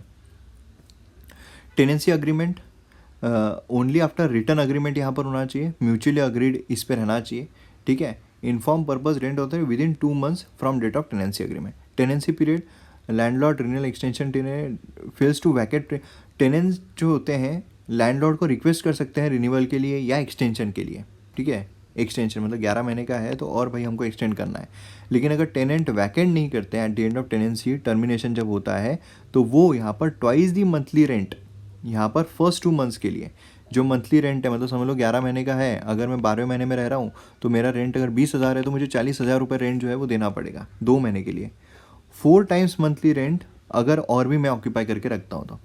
Security deposit ये कैप किया गया है मैक्सिमम ऑफ 2 मंथ्स रेंट, ठीक है, रेसिडेंशियल प्रॉपर्टीज़ के लिए, 6 months rent non residential properties के लिए। मतलब यहाँ पर 20,000 रेंट है, 40,000 रुपये का यहाँ पर आपको डिपॉजिट जो है वो देना पड़ेगा। देन उसके बाद digital platform, local vernacular language of state, है ना, ये सब हमें यहाँ पर देखने को मिलते हैं। डिस्प्यूट अगर होते हैं तो वो भी रिजॉल्व करने के लिए यहाँ पर रिड्रेसल सिस्टम दी गई है, रेंट ट्रिब्यूनल है, रेंट कोर्ट है, रेंट अथॉरिटी है, ठीक है। Eviction, to evict tenant landlord must apply to rent authority seeking such eviction condition, refusal to pay agreed upon rent, ठीक है। रेंट अगर नहीं दे रहे हैं मोर देन 2 मंथ्स, 2 महीने से ऊपर हो गए हैं तो ये चीज़ मिसयूज़ अगर हो रहा है तो ये सारी चीज़ों के ऊपर हो सकता है। Then criminal procedure rule 2022, ministry of home affairs जो उन्होंने यहाँ पर क्रिमिनल प्रोसीजर रूल लेकर आ गए हैं एक्ट, इसके तहत यहाँ पर स्पेसिफिकेशन अगर हम देखते हैं तो सर्टन प्रोविजन को यहाँ पर एक्सपांड किया गया है। मेजरमेंट्स दैट में बी कलेक्टेड, ये सबको एक्सपांड किया गया है, ठीक है। जो रिटेंशन है from 75 years of date of collection and may be destroyed in case of person who has not been previously convicted, destroy भी किया जा सकता है, मतलब जो भी आप उसका इकट्ठा कर रहे हो, ठीक है। देन यहाँ पर कंपैरिजन ऑफ की प्रोविजन 19, ये अगर हम देखते हैं तो ये आप देख सकते हो क्या यहाँ पर चेंजेस जो है वो हमें देखने को मिले हैं, ठीक है। बाकी ऐसा एग्जाम में पूछने लायक इसमें कुछ खास नहीं है। देन मीडिएशन बिल, मतलब कोई अगर दिवाली मतलब ये बीच का ये कर रहा है, मांडवली करने की कोशिश कर रहा है तो अल्टरनेटिव डिस्प्यूट रिजोल्यूशन जो है इसको कहा जाता है, अल्टरनेटिव तरीके से डिस्प्यूट को रिजॉल्व करना, है ना। तो ये है, तो इसमें रिसेंटली पार्लियामेंट्री स्टैंडिंग कमेटीज़ जो है उन्होंने यहाँ पर चेंज किया है, mediation is a form of alternative dispute resolution. मतलब बेसिकली क्या है कि आप 2 पार्टीज़ में डिस्प्यूट हुआ है तो वो कहाँ जाएंगे, कोर्ट में जाएंगे। लेकिन अगर कोई बीच वाला इंसान आ गया कि भाई मैं रिजॉल्व करके देता हूँ तो ये अल्टरनेट डिस्प्यूट रिजोल्यूशन हो गया। और ये मीडिएशन बीच में मीडिएट करने को आ गया, मीडिएटर, है ना। अक्सर लव स्टोरीज़ में एक मीडिएटर होता है, फिर लड़की जिसके साथ भाग जाती है मीडिएशन ये होता है। और थर्ड पर्सन बेसिकली होता है, mediator does not impose a solution on the parties, लेकिन वो एक ऐसा एनवायरनमेंट क्रिएट करता है जिससे कि डिस्प्यूट जो है वो रिजॉल्व हो जाए। इंडिया सिग्नेटरी बना है सिंगापुर कन्वेंशन ऑफ मीडिएशन के, ठीक है। तो ये मीडिएशन लॉज कौन कौन से हैं इंडिया में वो देखने को मिलते हैं, ये इतना कुछ खास नहीं है। देन उसके बाद सिर्फ डोमेस्टिक पार्टीज़ अगर इन्वॉल्व है, at least 1 foreign party and related commercial dispute, ऐसा अगर है तो वहाँ पर अप्लीकेबल होता है, ठीक है। ये ध्यान में आपको रखना है। देन उसके बाद यहाँ पर नेक्स्ट आता है registration of press and periodical bill. Again bill है, मेरे हिसाब से ये जो पार्ट है ये इंपॉर्टेंट नहीं है, लेकिन आपको अगर पढ़ना है तो आप यहाँ से पढ़ सकते हैं बाकी इस बिल के बारे में। देन उसके बाद other important news, again constitution and schedule caste and schedule tribe order bill है। रिसेंटली राज्यसभा ने पास किया constitutional order bill to omit यहाँ पर भोक्ता कम्युनिटी जो झारखंड की लिस्ट से, तो ये बेसिकली देखने को मिल रहा है, ठीक है। देन ये ऑर्डी मॉडिफाई किया जाए only through an act of parliament, act of parliament के थ्रू ही ये किए जा सकते हैं। इसमें अलग अलग ट्राइब्स जो है, देखिए ये इंपॉर्टेंट है ही, ये अगर आप एनवायरनमेंट भी देखोगे ना उसमें भी अलग अलग ट्राइब्स जो है वो इंपॉर्टेंट हो जाते हैं, और अलग अलग ट्राइब यहाँ पर आपको सीधे मैच द पेयर में क्वेश्चन आ सकते हैं, ठीक है। तो ये भी एक इम्पॉर्टेंट है। देन उसके बाद एंटी कन्वर्जन बिल यहाँ पर आता है, कन्वर्ट नहीं कर सकते हैं तो उत्तर प्रदेश का नाम, अलग अलग स्टेट्स का नाम यहाँ पर आएगा। प्लेस ऑफ वर्शिप एक्ट देखने को मिलता है कि भाई यहाँ पर प्लेस ऑफ वर्शिप एक्ट है, ठीक है। बार्स करने में full place of worship a religion denomination into place of worship, मतलब बेसिकली क्या है, कोई अगर प्लेस ऑफ वर्शिप है उसको आप दूसरे इसमें ट्रांसफॉर्म नहीं कर सकते हैं, तो ये इसका साधारण तरीके से मीनिंग है। देन उसके बाद यहाँ पर नेक्स्ट हमें देखने को मिलता है फैमिली कोड्स, ये भी नहीं, बेनामी ट्रांजैक्शन, ये भी आपको पता है बेनामी ट्रांजैक्शन क्या होता है।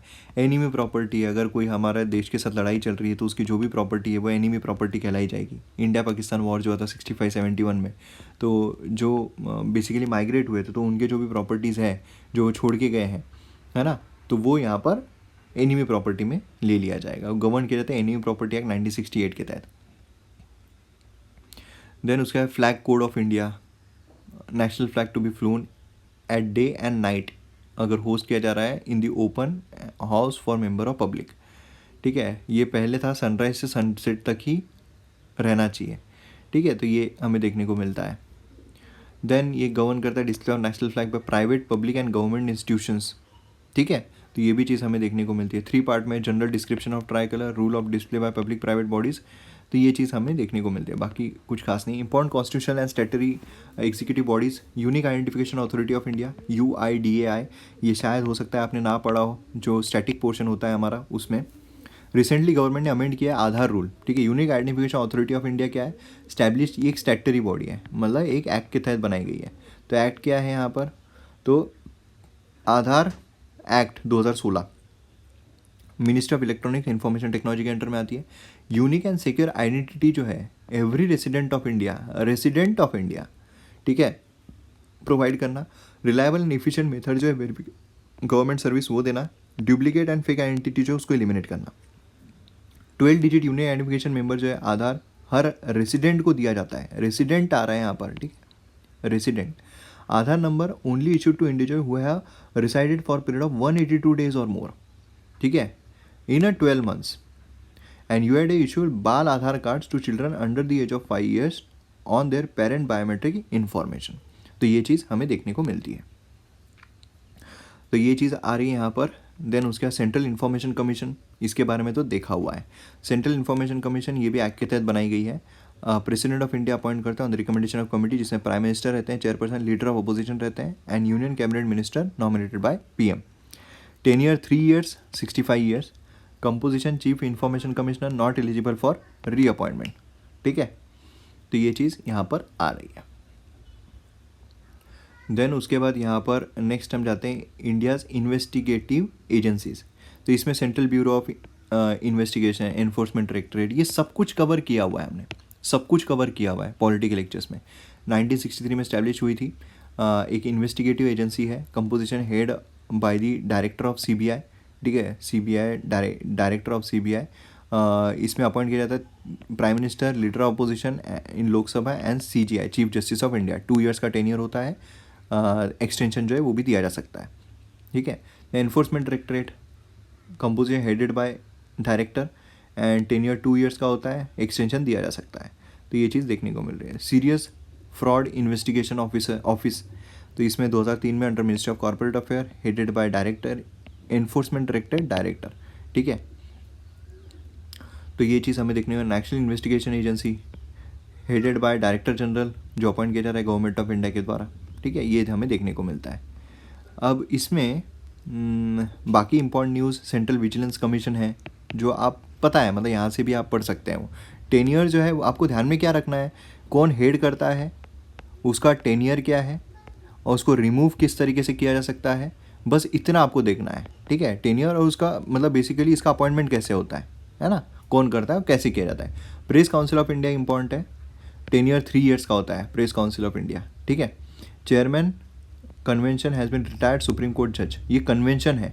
ठीक है, देन उसके chairman selected by Lok Sabha speaker, Rajya Sabha chairman and member of elected by PCI, 5 members from the parliament. Then important aspect of governance, urban local bodies. Recent Delhi municipal corporation जो है उसने इनैक्ट किया है, reunify 3 municipal corporation of Delhi. ठीक है, Delhi municipal corporation of act 1957, इसके तहत। तो ये बेसिकली आप देखोगे तो प्रीलिम्स के लिए कुछ इंपॉर्टेंट नहीं है। आप अगर दिल्ली के इसके लिए पढ़ना है तो आप पढ़ सकते हैं, बाकी एग्जाम के लिए कुछ भी ये इंपॉर्टेंट नहीं है। Audit of local self government का जो ऑडिट है वो करना, ये भी कुछ खास नहीं है जो एग्जाम के लिए आपको पूछा जाए। Bus controller auditor general CAG के बारे में आपको पता रहना चाहिए। प्रेसिडेंट ऑफ इंडिया अपॉइंट करते 65 years 6 years टर्म दिया हुआ है, सेम एज जज ऑफ सुप्रीम कोर्ट, है ना। ये कुछ चीज़ें हैं, कॉन्स्टिट्यूशनल बॉडी है ये 148 आर्टिकल के तहत।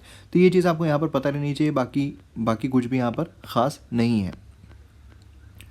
Digitalisation of land records in India, तो यहाँ पर डिजिटलाइजेशन हो रहा है, उसका लैंड जो है सही तरीके से मॉनिटर हो पाएगी। सेंट्रल सेक्टर स्कीम है, सेंट्रल सेक्टर मतलब 100% जो फंडिंग है वो सेंट्रल गवर्नमेंट की तरफ से आएगी, है ना।